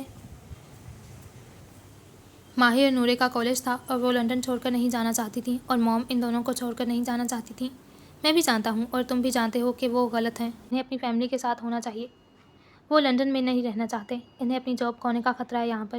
سر جھٹکتے وہ طنزیہ مسکراہٹ کے ساتھ بولا۔ رومان نے بھویں اچکائی۔ کیسا خطرہ؟ ان کا بیٹا جیل میں ہے، ایک گندے الزام میں۔ یہ بات اگر ان کی کمپنی میں پتہ چل جائے تو کیا وہ انہیں مزید کام کرنے دیں گے؟ بالکل نہیں، ان کا کیریئر خراب ہو سکتا تھا، ان کا نام بلیک لسٹ میں بھی آ سکتا تھا، ان کی ریپوٹیشن برباد ہو سکتی تھی، اور یہ سب وہ نہیں سہ سکتے تھے۔ تبھی میرا کیس بند ہونے کے فوراً بعد وہ یہاں سے شفٹ کر گئے۔ گود میں دھرے ہاتھوں میں سختی سے آپس میں رگڑا تھا، جیسے وہ خود کو تکلیف دینا چاہتا ہو، خود سے سختی کرنا چاہتا ہو۔ رومان نے نظریں ہاتھوں سے ہٹائے اس کے جھکے چہرے پر ڈالیں۔ ہنستا مسکراتا خوبصورت چہرہ اب اداس رہتا تھا۔ انہوں نے مجھ پر یقین ہی نہیں کیا۔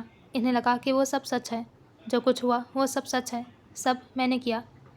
معذرت نہیں کروں گا، لیکن وہ ایک باپ کہلانے کا درجہ نہیں رکھتے۔ جواباً وہ خاموش رہا۔ اس کو اپنے باپ سے بہت سوال کرنے تھے۔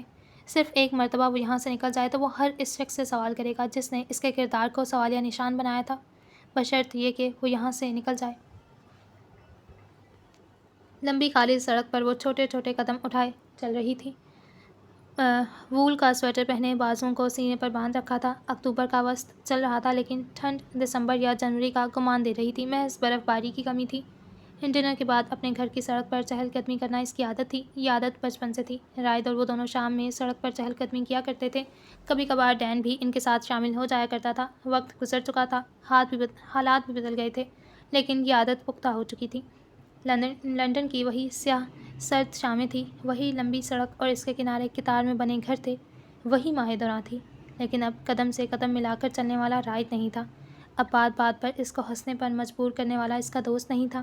اس کا ہاتھ تھام کر اپنے سینے پر رکھ کر اپنی دھڑکنیں محسوس کرنے والا اس کا رائد نہیں تھا۔ چلتے چلتے سر آسمان کی جانب اٹھائے، گہری سانس کھینچ کر فضا میں چھوڑی۔ یادیں جان لیوا تھیں۔ پارک کے سامنے پہنچ کر وہ رکی، پھر رخ موڑ کر گھر کی جانب قدم اٹھایا۔ سرسری سی نظر نیم اندھیرے میں ڈوبے پارک کی جانب ڈالی۔ اگلا قدم ہوا میں ہی معلق رہ گیا۔ خود بخود رخ پارک کی جانب مڑ گیا۔ ہموار قدم اٹھاتی وہ اپنی نظروں کی سمت بڑھی۔ اسٹریٹ لائٹ کی روشنی ایک طرف لگے بینچ پر پڑ رہی تھی، جو ہر سو پھیلے اندھیرے کو قدرے مات دے رہی تھی۔ بینچ کے کچھ نزدیک پہنچ کر وہ رک گئی۔ یہ جگہ، یہ بینچ، ساتھ میں کھڑا درخت، یہ سب اس کی کہانی میں شامل تھے۔ یہ سب اس کی یادوں کے گواہ تھے۔ ان سب نے اس کے حسین لمحات سے لے کر بدترین لمحات کو دیکھا تھا۔ ہاتھ سویٹر پر رگڑ کر وہ مزید قدم اٹھائے بینچ کی جانب بڑھی، پھر بالکل آخری سرے پر ٹک گئی۔ ٹانگیں اوپر اٹھائے، سینے کے ساتھ لگائے اور بازو ٹانگوں کے گرد باندھ لیے۔ قریب سے اٹھتا دھواں اس کے چہرے کی جانب آئے جا رہا تھا، لیکن وہ اپنی جگہ پر بنا حرکت کے بیٹھی رہی۔ کئی لمحے ایسے ہی خاموشی میں کٹے تھے۔ دھواں اٹھنا بند ہو چکا۔ دوسرا سگریٹ سلگانے سے پہلے رائد نے گردن ہلکی سی موڑ کر ساکت سی بیٹھی ماہ دوراں کو دیکھا، پھر ارادہ ترک کرتا سگریٹ واپس پیکٹ میں ڈالتا، بینچ کے ایک سائڈ پر رکھ کیا۔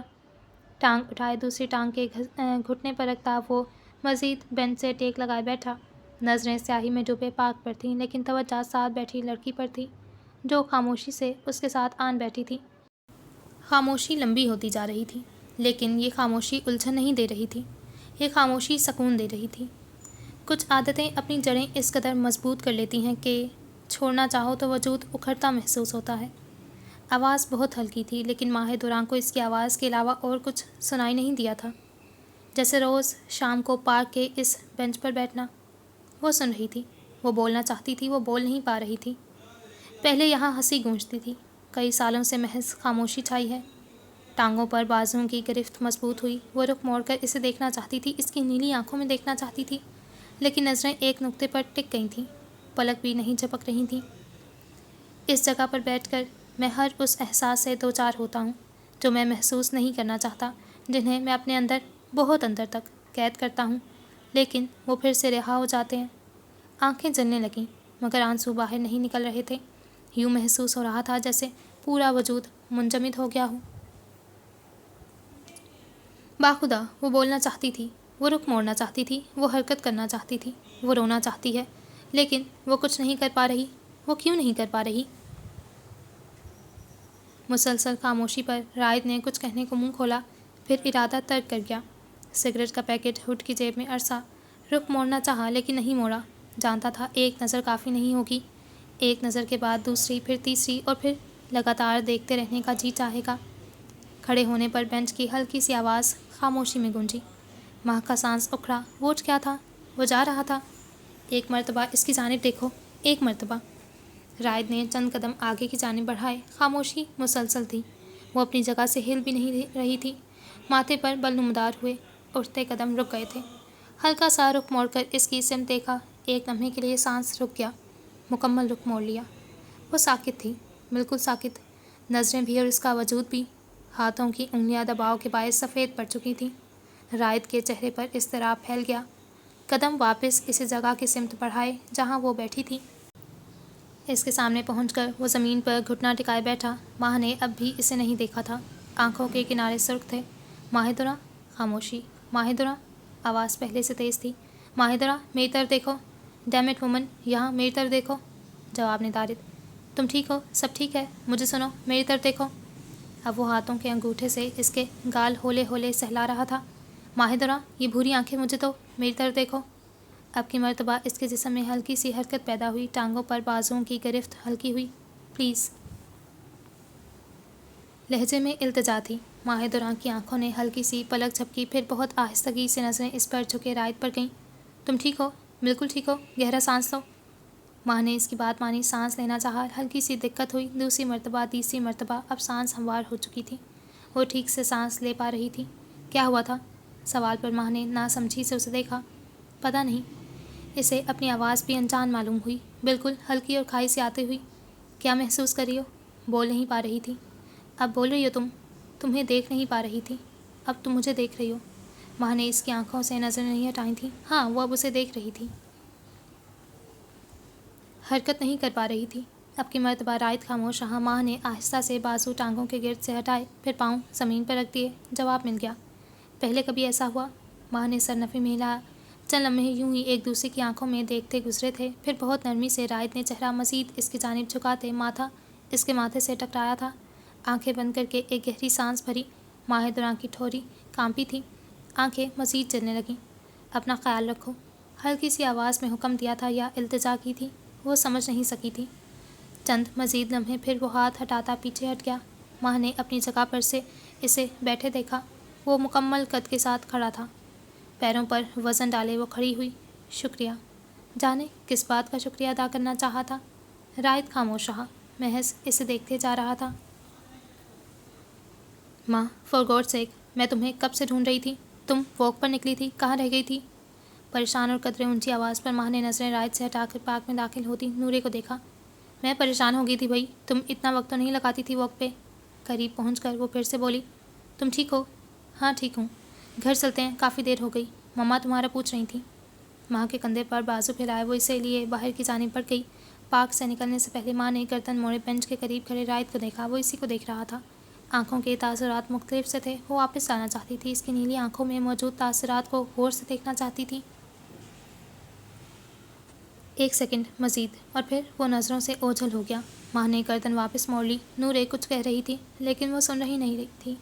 قدم گھر کی جانب اٹھ رہے تھے، دل و دماغ ایک مرتبہ پھر سے اسی بینچ کے قریب رہ گئے تھے۔ ریوالونگ چیئر پر بیٹھا وہ ہولے ہولے حرکت کرتا کرسی کو جھلا رہا تھا۔ نظروں کا مرکز ہاتھ میں پکڑا موبائل اور اس پر چلتی فوٹیج تھی۔ ماتھے پر سوچ کی لکیریں واضح تھیں۔ فارغ ہاتھ اٹھائے اس نے تھوڑی کو رگڑا۔ گہری سانس قضا میں خارج کرتا وہ کرسی کی پشت پر سر رکھے آنکھیں بند کر گیا۔ ثبوت میں مل گیا تھا، لیکن اصل ثبوت تو اس کے پاس تھا ہی نہیں۔ آنکھیں واپس کھولے اس نے موبائل سامنے کیے، مخصوص نمبر ملایا۔ 3 سے 4 بیل کے بعد فون اٹھا لیا گیا۔ رومان، ماہدرہ، سب خیریت؟ وجہ؟ دیر رات کو فون کرنا تھا۔ ہاں خیریت ہے، بس کچھ ڈسکس کرنا تھا۔ ٹیک چھوڑتا وہ ٹیبل پر کوہنیاں رکھے کچھ آگے ہوا۔ جی بولیں۔ ہاتھ کی فوٹیج ہمیں مل گئی ہے، جس میں اسے بیکری میں آنے اور جانے کا وقت سب واضح ہے۔ بالکل۔ آواز میں ناسمجھی کا عنصر بھی تھا۔ یہ کیسے ثابت ہوگا کہ یہ وہی وقت تھا جس میں ریم پر حملہ ہوا؟ کچھ لمحوں کی خاموشی چھائی تھی۔ میسج؟ میسج؟ وہی میسج رومان جو ریم کے نمبر سے رائد کو آیا تھا، جس میں ریم کی تصویر تھی۔ ماہدرہ کی بات پر رومان کی سب آنکھیں ہلکی سی چمکی تھیں۔ جس وقت وہ میسج آیا تھا اس سے پہلے ہاتھ بیکری میں تھا، لیکن جس وقت تم سب وہاں پہنچے ہاتھ وہاں موجود تھا۔ ہاتھ وہاں موجود تھا، لیکن اس کے باوجود فوٹیج کی ٹائمنگ اور میسج کی ٹائمنگ ہاتھ کے بے قصور ہونے کا سب سے بڑا ثبوت ہے رومان۔ رومان نے سر کو ہولے سے ہلائے گہری سانس بھری۔ وہ میسج کہاں سے ملے گا؟ رائد سے۔ تمہیں لگتا ہے وہ ہماری مدد کرے گا؟ نہیں، لیکن کوشش تو کر سکتے ہیں۔ اگر اس نے مدد سے انکار کیا تو میرے پاس منوانے کے اور بھی بہت طریقے ہیں۔ ہونٹ ہلکے سے اوپر کو اٹھے جو ماہدرہ کی اگلی بات پر پھر سے ڈھل گئے۔ خبردار، لہجہ مضبوط تھا۔ معذرت۔ خبردار رومان، رائد کو کوئی نقصان نہیں پہنچائے گا، چاہے وہ ہمیں انکار کر دے۔ ایک ایک لفظ پہ زور دیا گیا۔ رومان کے ماتھے پر سلوٹیں نمودار ہوئیں۔ تم بھول رہی ہو کہ یہاں بات ہاتھ کی رہائی کی ہو رہی ہے ماہدورہ۔ ہاتھ کے لیے کچھ بھی کروں گی، لیکن رائد کو کسی قسم کا نقصان پہنچا تو میں کسی کو معاف نہیں کروں گی رومان، اور میں سچ کہہ رہی ہوں۔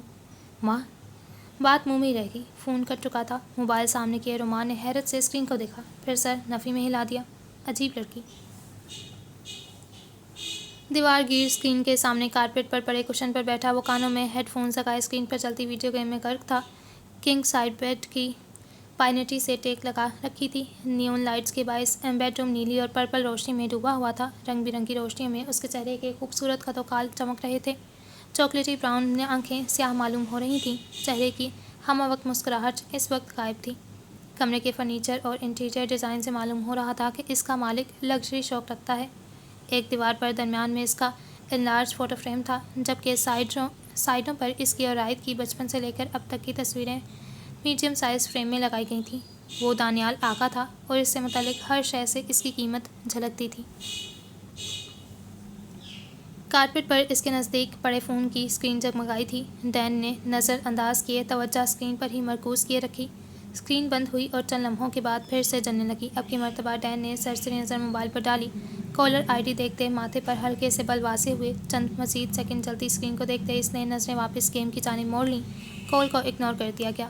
بند اسکرین تیسری مرتبہ چلی تھی۔ فون کرنے والے نے بھی ٹھان رکھی تھی۔ اب کی مرتبہ ڈین نے گیم روک کر ہیڈ فونز کان سے اتارے اور کال یس کر کے فون کان سے لگایا۔ ایک انسان اگر فون نہیں اٹھا رہا تو اس کا مطلب یہ ہے کہ وہ آپ کو اگنور کر رہا ہے۔ آئندہ فون ڈینی۔ نم لہجہ، نم آواز۔ بات درمیان میں ہی رہ گئی۔ وہ ایک پورے منٹ کے لیے رکا۔ نورے، کیا ہوا ہے؟ آواز میں بے چینی واضح ہوئی۔ کیا تم آ سکتے ہو؟ مجھے تمہاری ضرورت ہے۔ لڑکھڑاتی اور نم آواز پر ڈین نے ہاتھ میں پکڑے ہیڈ فونز زمین پر رکھے اور اپنی جگہ سے اٹھا۔ کہاں ہو تم؟ بیڈ پر پڑی جیکٹ اٹھائے وہ تیزی سے باہر کی جانب لپکا۔ Oxford road. تم جلدی آ جاؤ پلیز۔ وہیں رکو، میں 5 منٹ میں پہنچ جاؤں۔ وہ اسے کیوں بلا رہی تھی؟ کیا ہوا تھا؟ یہ سب نہیں پوچھا گیا تھا۔ محض اتنا جانتا تھا کہ نورے کو اس کی ضرورت تھی۔ نورے اس کو بلا رہی تھی، اور وہ ڈین ہی کیا جو نورے کی آواز پر لبیک نہ کہے۔ گیراج میں پہنچ کر ایک ہی جست میں ہیلمٹ سر پر رکھے وہ بائک سٹارٹ کرتا تیزی سے وہاں سے نکالے مین گیٹ کراس کر گیا۔ پارک لین سے آکسفورڈ تک 10 منٹ کا سفر اس نے محض 5 منٹ میں طے کیا تھا۔ رات میں لندن کی ٹریفک کے باعث وہ اپنے 4 منٹ کا ریکارڈ نہیں توڑ سکا تھا۔ منزل پر پہنچ کر اس نے بائک ایک جانب لگائی، بائک سے اتر کر ایک نظر پوری روڈ پر دوڑائی۔ دل میں جو اندیشہ تھا وہ تو غلط ثابت ہوا۔ یہاں کسی ایکسیڈنٹ کے آثار تو نظر نہیں آ رہے تھے۔ جیکٹ کی جیب سے فون نکال کر نورے کا نمبر ملایا۔ بیل مسلسل جا رہی تھی، لیکن اب اس نے فون نہ اٹھانے کی ٹھان لی تھی۔ ڈینی؟ چند لمحوں کے بعد اسے اپنے پیچھے ہلکی سی آواز سنائی دی۔ فوراً سے مڑنے پر چند قدم پر کھڑی نورے نظر آئی۔ ڈین نے ایک نظر اس کے سر سے لے کر پاؤں تک دوڑائی۔ کسی بھی قسم کی چوٹ نظر نہیں آ رہی تھی۔ چند لمحوں کا فاصلہ ختم کرتا وہ اس کے عین سامنے کھڑا ہوا۔ قد میں اس سے لمبا ہونے کے باعث نورے نے گردن اٹھائے اس کی آنکھوں میں دیکھا۔ تم ٹھیک ہو؟ مختصر سا سوال پوچھا گیا۔ فکر مندی واضح جھلک رہی تھی۔ نورے نے محض سر اس بات میں ہلا دیا۔ ایکسیڈنٹ ہوا ہے؟ کہیں چوٹ لگی ہے؟ پوچھنے پر سر نفی میں ہلا دیا۔ اس کے انداز پر ڈین کے ماتھے پر سلوٹیں پڑی تھیں۔ فار گاڈ سیک نورے، منہ سے کچھ بول چکو۔ کیا ہوا ہے؟ تم پریشان کیوں تھی فون پر؟ خاموشی۔ وہ صرف گردن کھڑی کی اسے دیکھے جا رہی تھی۔ چہرہ ہر قسم کے تاثرات سے پاک تھا۔ اس کی مسلسل خاموشی پر ڈین نے ہاتھوں کی انگلیاں بالوں میں پھیرے خود پر ضبط کیا۔ نورے، زبان استعمال میں لاؤ۔ بتاؤ مجھے، تم فون پر پریشان کیوں تھی؟ تم یہاں کیوں آئے؟ اچانک سوال پر وہ رکا، آنکھیں چھوٹی کیے اسے بے یقینی سے دیکھا۔ تم میرے فون کرنے پر کیوں آئے ڈینی؟ کیونکہ تم پریشان تھی بھائی، تم کسی مشکل میں نہ ہو اس لیے آیا ہوں۔ تم تو ناراض تھے مجھ سے۔ ناراضگی اپنی جگہ، لیکن تم تکلیف میں ہو اور مجھے آواز دو اور میں نہ پہنچوں، یہ ناممکن ہے۔ جواب پر نورے نے چند سیکنڈ اسے دیکھا، پھر کندھے پر لٹکا بیگ اتار کر اس کے سینے پر دے مارنے کے سی انداز پر اسے پکڑاتی اس کی بائک کی جانب بڑھی۔ جب ناراض نہیں رہا جاتا تو ناراض ہوتے کیوں ہو مسٹر دانیال آغا؟ بائک کی سیٹ سے ٹیک لگائے وہ مزے سے کھڑی اب اس کی پشت دیکھ رہی تھی۔ ڈین نے آنکھیں چھوٹی کیے ہاتھوں میں تھامے بائک کو دیکھا۔ معاملہ سمجھ آنے پر آنکھیں زور سے بند کیے خود کو کوسا تھا۔ تم نے مجھے بے وقوف بنایا ہے؟ مڑ کر سوال کیا۔ اس کی ضرورت نہیں پڑی کیونکہ تم پہلے سے ہی بے وقوف ہو، ہنسی دبائے جواب دیا تھا۔ ڈین نے دانت کچکچائے تھے، قدم بائک کی جانب بڑھائے۔ سیریسلی نورے، میرے پاس اور کوئی آپشن نہیں تھا۔ بہت دنوں سے تم نخرے دکھا رہے تھے۔ اب کی مرتبہ منہ بنائے شکوہ کیا تھا۔ ڈین کا سر نفی میں ہلا۔ مجھے لگا تھا تم کسی مشکل میں ہو۔ عجیب لڑکی، یہ مذاق نہیں ہے۔ تم مجھ سے ہفتوں سے ناراض ہو، میرے لیے تو یہ مشکل ہی ہوئی نا۔ مصنوعی منہ بنایا۔ ڈین نے بیگ بائک پر رکھے سنجیدگی سے اسے دیکھا۔ تمہیں میری ناراضگی سے کیا فرق پڑتا ہے؟ فرق پڑتا ہے بھائی، تم دوست ہو میرے۔ ہاں میں تمہیں اتنا پسند نہیں کرتی، لیکن اس کے باوجود تم میرے دوست ہو۔ میرے خیال میں ہم ناراض ہی ٹھیک ہیں۔ اس کے جواب پر ڈین اتنا ہی کہہ سکا۔ نور چہرہ موڑے ہلکا سا مسکرا دی۔ ڈین نے ایک نظر اس کے حلیے پر ڈالی۔ ڈارک گرین سویٹر کے ساتھ بلیک جینز پہن رکھی تھی، جنجر بالوں کو سمیٹ کر اونچی پونی ٹیل بنائی تھی۔ چہرہ کسی بھی بناوٹ سے پاک تھا اور ڈین کو ان دونوں بہنوں کی یہی بات سب سے خاص لگتی تھی۔ اس وقت یہاں کیا کر رہی ہو؟ گروپ اسٹڈی کے لیے آئی تھی۔ گروپ کہاں ہے؟ چلا گیا۔ اور تم؟ میں تمہارا انتظار کر رہی تھی۔ کھڑی گردن کے ساتھ اعتماد سے جواب دیا۔ میں تمہارا ڈرائیور ہوں۔ ڈرائیور نہیں، دوست تو ہونا۔ ہاں، جسے تم اتنا پسند نہیں کرتی۔ ڈین کی بات پر آنکھیں چھوٹی کیے نورے نے چند لمحے اسے دیکھا۔ بالکل ٹھیک ہے، اچھی بات ہے، ہٹو پھر جہاں سے۔ جو تمہیں بہت زیادہ پسند ہو اسی کے ساتھ آ جانا۔ بیگ واپس سامنے اس کی جانب بڑھایا تھا۔ نورے اپنی جگہ سے بنا ہلے اسے دیکھی گئی۔ بس اسی لیے تم مجھے اچھے نہیں لگتے۔ کس لیے؟ کچھ نہیں، گھر چھوڑو گے یا چلی جاؤں کیب کروا کر؟ بات گھمانے پر ڈین نے ماتھے پر سلوٹیں ڈالے اسے دیکھا۔ تمہاری بائک کہاں ہے؟ گھر پر ہے، ٹیوب سے آئی تھی۔ سر اس بات میں ہلائے ڈین نے ہیلمٹ ہینڈل سے اتار کر اس کی جانب بڑھایا۔ تم کیا پہنو گے؟ ہیلمٹ اس کے ہاتھ سے لیتی وہ بولی۔ میری خیر ہے، تم محفوظ رہو بس۔ ہیلمٹ سر پر رکھتے وہ 1 منٹ کے لیے رکی۔ خاموشی سے سامنے کھڑے ڈین کو دیکھا، پھر سر ہلا کر ہلکا سا نفی میں ہلائے ہیلمٹ سر پر رکھ دیا۔ میں چلاؤں؟ تم پیچھے بیٹھ جانا۔ ایک دم ہی آواز پرجوش ہوئی تھی۔ ہاتھ تھوڑی کے نیچے رکھے گویا التجا کی۔ ڈین نے ایک نظر ہیلمٹ سے جھلکتی اس کی آنکھوں پر ڈالی، پھر سر نفی میں ہلائے وہ بائک پر سوار ہوا۔ یہ میری برانڈ نیو بائک ہے، تمہاری چوٹ منظور ہے، لیکن اس پر ایک خراش بھی برداشت نہیں کر سکتا، اس لیے نہیں۔ بیگ درمیان میں رکھے وہ منہ بناتی بائک پر سوار ہوئی۔ ابھی چند سیکنڈ پہلے وہ اس کی حفاظت کی بات کر رہا تھا۔ ڈینی، تمہیں انسان کیسے پسند کرے پھر؟ تمہیں لگتا ہے مجھے کسی کے پسند کرنے سے کوئی فرق پڑتا ہے؟ گردن ہلکی سی موڑ کر اس کی آنکھوں میں دیکھتے سوال کیا۔ جواباً نورے نے آنکھیں گھمائی۔ Narcissistic. Thank you red head.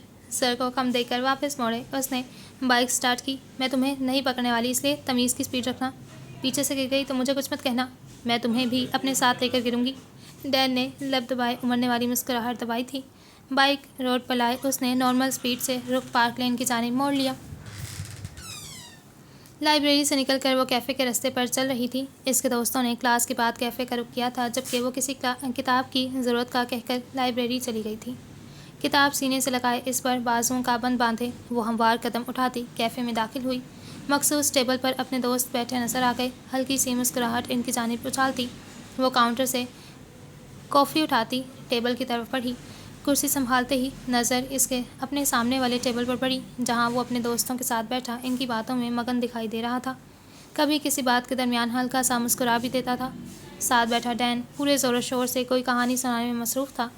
ڈین کو اگر سرٹیفائیڈ ریپر کہا جائے تو غلط نہ ہوگا۔ ایک دن پڑھ پڑھ کر تمہارا دماغ خشک ہو جائے گا۔ ریا کی آواز پر ماہر دوران نے اسے دیکھا۔ اس کا اشارہ ٹیبل پر پڑی کتاب کی جانب تھا۔ کبھی پڑھائی سے بھی کسی کا دماغ خشک ہوا ہے؟ ہاں نا، ایک مرتبہ ابو نے بتایا تھا کہ ان کے جاننے والوں میں کوئی ڈاکٹر تھا جو پڑھائی کی زیادتی کے باعث آدھا نفسیاتی ہو گیا تھا۔ آمنہ کی بات پر ریا اور ذکی نے اپنی ہنسی دبائی تھی، جبکہ ماہ نے آنکھیں چھوٹی کیے اسے دیکھا۔ کیا ہے بھائی، سچ کہہ رہی ہوں۔ دوستوں کی خاموشی دیکھتے وہ پھر سے بولی۔ تم دماغی نفسیات میں مبتلا ہونے سے محفوظ ہو، کیونکہ تم حساب کا ہی پڑھتی ہو۔ فرائز منہ میں رکھتا ذکی مزے سے بولا، لہجہ شریر سا تھا۔ مت بھولو ذکریہ ملک کہ میں بزنس اسکول میں دوسرے نمبر پر آتی ہوں۔ اسکارف کا ایک پلو لہراتی وہ اترا کر بولی تو سب ہلکا سا ہنس دیے۔ پہلے نمبر پر آؤ تو بات ہے۔ ذکی نے پھر سے اسے چھیڑا۔ پہلے نمبر کی سیٹ پر تم اور ماہ دوراں جم گئے ہو، کسی اور کو موقع کیسے ملے؟ موقع بنانا پڑتا ہے، ماہ نے جواب دیا۔ وہ کیسے؟ مجھ اور ذکی جتنا پڑھ کر۔ سنجیدگی سے جواب دینے پر بغور سنتی آمنہ برا سا منہ بنائے پیچھے ہٹی تھی۔ جیسا کہ میں نے پہلے کہا تھا کہ اس ڈاکٹر کی طرح نفسیاتی نہیں بننا چاہتی۔ ابھی میں نے دیکھا ہی کیا ہے، ابھی تو میری شادی بھی نہیں ہوئی۔ سر نفی میں ہلائے۔ اس کے جواب پر وہ تینوں ہلکا سا کہکا لگائے ہنسے تھے۔ ان چاروں میں آمنہ ہی تھی جو اپنی چھوٹی چھوٹی بے وقوفیوں سے سب کا موڈ خوشگوار بنائے رکھتی تھی۔ شادی سے یاد آیا، تم سب کے کیا فیوچر پلانس ہیں؟ ریا نے اپنی کین سے چسکی لیتے سوال کیا۔ میں آکسفورڈ میں گھسنے کی کوشش کروں گی اور پھر کسی اچھی سی کمپنی میں CEO کی جاب مل جائے تو فیوچر برائٹ ہی برائٹ۔ ماہدران کے جواب پر ریا اور آمنہ دونوں نے ناک چڑھایا تھا، جبکہ ذکی منہ پر ہاتھ رکھے اپنی ہنسی دبا گیا۔ ماں نے ناسمجھی سے ان تینوں کو دیکھا۔ میں پروفیشنل فیوچر کی بات نہیں کر رہی ماں، تمہاری سوئی پڑھائی سے آگے نہیں جاتی، میں فیوچر پلانس مطلب شادی وغیرہ کے بارے میں پوچھ رہی ہوں۔ ریا کی بات پر وہ مکمل خاموش ہوئی، سر ہلائے دوسروں کو بولنے کا اشارہ کیا۔ میرے دونوں بڑے بھائیوں کی شادی ہو چکی ہے اور اب میری باری ہے، ذکی نے جواب دیا۔ یعنی ڈگری مکمل کرنے کے بعد تم ہاتھ پیلے کرو گے؟ ریا کی بات پر ماں نے ہنستے اس کے کندھے پر ہلکا سا تھپڑ جڑا تھا۔ میں ڈگری مکمل کرتے ہی بیگ پیک کروں گی اور نکل جاؤں گی یورپ ٹور پر۔ بچپن سے لنڈن دیکھ دیکھ کر اب میں عاجز آ چکی ہوں، اپنے سارے شوق پورے کرنے کے بعد شادی کے بارے میں سوچوں گی۔ ریا کو ٹریولنگ کا کافی حد تک شوق تھا۔ میرا 2-4 سال تک تو کوئی ارادہ نہیں، لیکن اگر اس سے پہلے بھی ارادہ بن جاتا ہے تو میں انکار نہیں کروں گی، آمنہ شرمانے کی ایکٹنگ کیے بولی۔ تینوں نے بیک وقت مسکراتے سر نفی میں ہلایا۔ تم بتاؤ ماہدرہ، تمہارا شادی کے بارے میں کیا خیال ہے؟ ذکی کے سوال پر ماں نے غیر ارادتاً ہی گود میں دھرے ہاتھ کی تیسری انگلی میں موجود آدھے چاند کو چھوا تھا، پھر سر جھکائے چند لمحے جگمگاتی انگوٹھی کو دیکھا۔ سر اٹھانے پر نظریں سیدھی سامنے والے ٹیبل پر پہنچی تھیں۔ وہ اسے دیکھ رہا تھا۔ نیلی آنکھیں کیفے کی روشنیوں میں چمک رہی تھیں، سمندر کا پانی اور ساحل کی ریت۔ چہرہ سنجیدہ تھا، لیکن ان آنکھوں میں وہ سرد مہری نہیں تھی جو پہلے ہوا کرتی تھی۔ ایک مرتبہ واپس آ گیا تو اسے ویڈنگ رنگ میں بدلنے میں ایک لمحہ بھی انتظار نہیں کروں گا۔ دماغ میں دور کہیں سے آواز گونجی تھی۔ ہاتھ پر پکڑ ہلکی سی سخت ہوئی۔ رائد نے ماتھے پر ہلکے سے بل ڈالے اسے دیکھا۔ 2 دن پہلے پارک والی رات کے بعد آج پہلی مرتبہ آنکھیں ملی تھیں۔ چند سیکنڈز مزید اسے دیکھنے کے بعد ماں نے نظریں پھیرتے اپنے دوستوں پر لائیں اور پھر ہلکا سا مسکرا دی۔ فی الحال میرا شادی کا کوئی ارادہ نہیں، سب سے پہلے کیریئر سیٹ کرنا ہے، اس کے بعد اس بارے میں سوچوں گی۔ اس کے جواب پر تینوں نے سر ہلایا۔ ماہدرہ سے وہ اسی بات کی امید رکھتے تھے۔ کلاس شروع ہونے میں 5 منٹ رہ گئے ہیں، چلتے ہیں اب؟ ذکی ٹیبل سے بیگ اٹھا کر کندھے پر ڈالتا بولا۔ ریا اور آمنہ نے بھی اس کی پیروی کی تھی۔ ماں نے سامنے والا ٹیبل بھی خالی ہوتا دیکھا۔ وہ سب اب کیفے سے باہر نکل رہے تھے۔ تم لوگ چلو، میں کافی ختم کر کے آتی ہوں۔ ماہدرہ کافی کا آدھے سے آدھا بھرا کپ تھامے بولی۔ اس کی بات پر تینوں سر اس بات میں ہلائے کیفے سے نکلتے کلاس کی جانب بڑھ گئے۔ کافی کا خالی کپ ٹیبل پر رکھے کرسی چھوڑ کر وہ کھڑی ہوئی، بیگ اٹھائے کندھے پر ڈالا اور باہر کی جانب چل پڑی۔ کیفے سے نکل کر کلاس کی جانب جاتے رستے پر ابھی چند قدم ہی اٹھائے تھے جب ساتھ کسی کی موجودگی کا احساس ہوا۔ گردن ہلکی سی دائیں جانب موڑ کر دیکھا، چلتے قدم سست پڑے تھے، آنکھوں میں حیرت جاگی تھی۔ وہ محض 1 قدم کا فاصلہ رکھے اس کے ساتھ چل رہا تھا۔ ماں کے قدموں کی سستی نوٹ کرتے اس نے نظریں اس کی جانب موڑی۔ آنکھوں کے تاثرات کچھ نرم سے تھے، جیسے صبح کے سورج کی نرم گرم کرنیں سمندر کے پانی پر پڑتیں اس کو چمکدار بنا رہی ہوں۔ ماں نے ایک نظر اس کے پیچھے ڈالی۔ وہ اکیلا تھا، اس کے دوست اس وقت ساتھ نہیں تھے، لیکن وہ تو ساتھ میں کیفے سے نکلے تھے۔ تمہاری طبیعت کیسی ہے؟ سست ہوئے قدم بالکل رک گئے۔ رائد چند قدم اٹھاتا آگے بڑھا۔ اب وہ ایک دوسرے کے آمنے سامنے کھڑے تھے۔ میں ٹھیک ہوں، لہجے میں نہ سمجھی تھی۔ رائد سلطان ماہدرہ سے اس کا حال پوچھ رہا تھا۔ حیرانگی تو بنتی تھی، پاک میں تم ٹھیک نہیں تھی۔ رائد کی بات پر 2 دن پہلے والی رات دماغ میں گھومی تھی۔ اس کے ساتھ کیا ہوا تھا وہ سمجھنے سے قاصر تھی۔ اب ٹھیک ہوں، کندھے پر لٹکے بیگ کی سٹریپ پر پکڑ سخت کرتی وہ بولی۔ رائد نے چند سیکنڈ اسے دیکھا، پھر سر ہلکا سا ہلائے وہیں سے مڑ گیا۔ ماں نے اسے کلاس کی جانب جاتے دیکھا۔ تیز قدم اٹھاتی وہ برابر چلنے لگی۔ تم کیوں پوچھ رہے ہو؟ انسانیت کے ناطے، دو بدو جواب آیا۔ تم میں اچانک انسانیت کیسے جاگ گئی؟ وہ اس کے ساتھ قدم اٹھائے چل رہی تھی۔ سوال پر رائد نے گردن موڑ کر اسے دیکھا۔ انسان ہوں، انسانیت بھی رکھتا ہوں۔ کیا نئے نئے انسان ہوئے ہو؟ 3 سال سے انسان نہیں تھے؟ رائد نے سر ہلکا سا نفی میں ہلایا۔ نظریں سامنے ٹکائے وہ ہموار قدم اٹھاتا چل رہا تھا۔ خود کو مشکل میں مت ڈالو ماہدرہ، میں بولنے لگا تو تمہارے آنسو بھل بھل باہر گرنے لگیں گے۔ گرنے دو، تمہیں میرے آنسوؤں سے کیا فرق پڑتا ہے؟ اب وہ اس کے لہجے میں ہلکی سی شرارت بھی محسوس کر رہا تھا۔ وہ جان بوجھ کر اسے اکسا رہی تھی۔ اتنے سوال کیوں ماہدرہ؟ وہ اس کا نام بہت پیارے انداز میں لیتا تھا۔ رائد کے منہ سے اپنا نام سن کر ماہدرہ کو اپنے نام سے محبت ہو جاتی تھی۔ کیونکہ میری مرضی ہے، میں کر سکتی ہوں۔ راہد بنا جواب دیے سامنے دیکھتا چلتا جا رہا تھا۔ تم جواب کیوں نہیں دے رہے؟ اس کی خاموشی سے تنک کر وہ بولی، کیونکہ میری مرضی ہے، میں خاموش رہ سکتا ہوں۔ اس کے سیدھے جواب پر ماہ نے اپنی جگہ پر رک کر حیرت سے اس کی پشت کو دیکھا۔ اس کے رکنے پر راہد نے قدم آگے کی جانب بڑھاتے گردن موڑ کر اسے دیکھا۔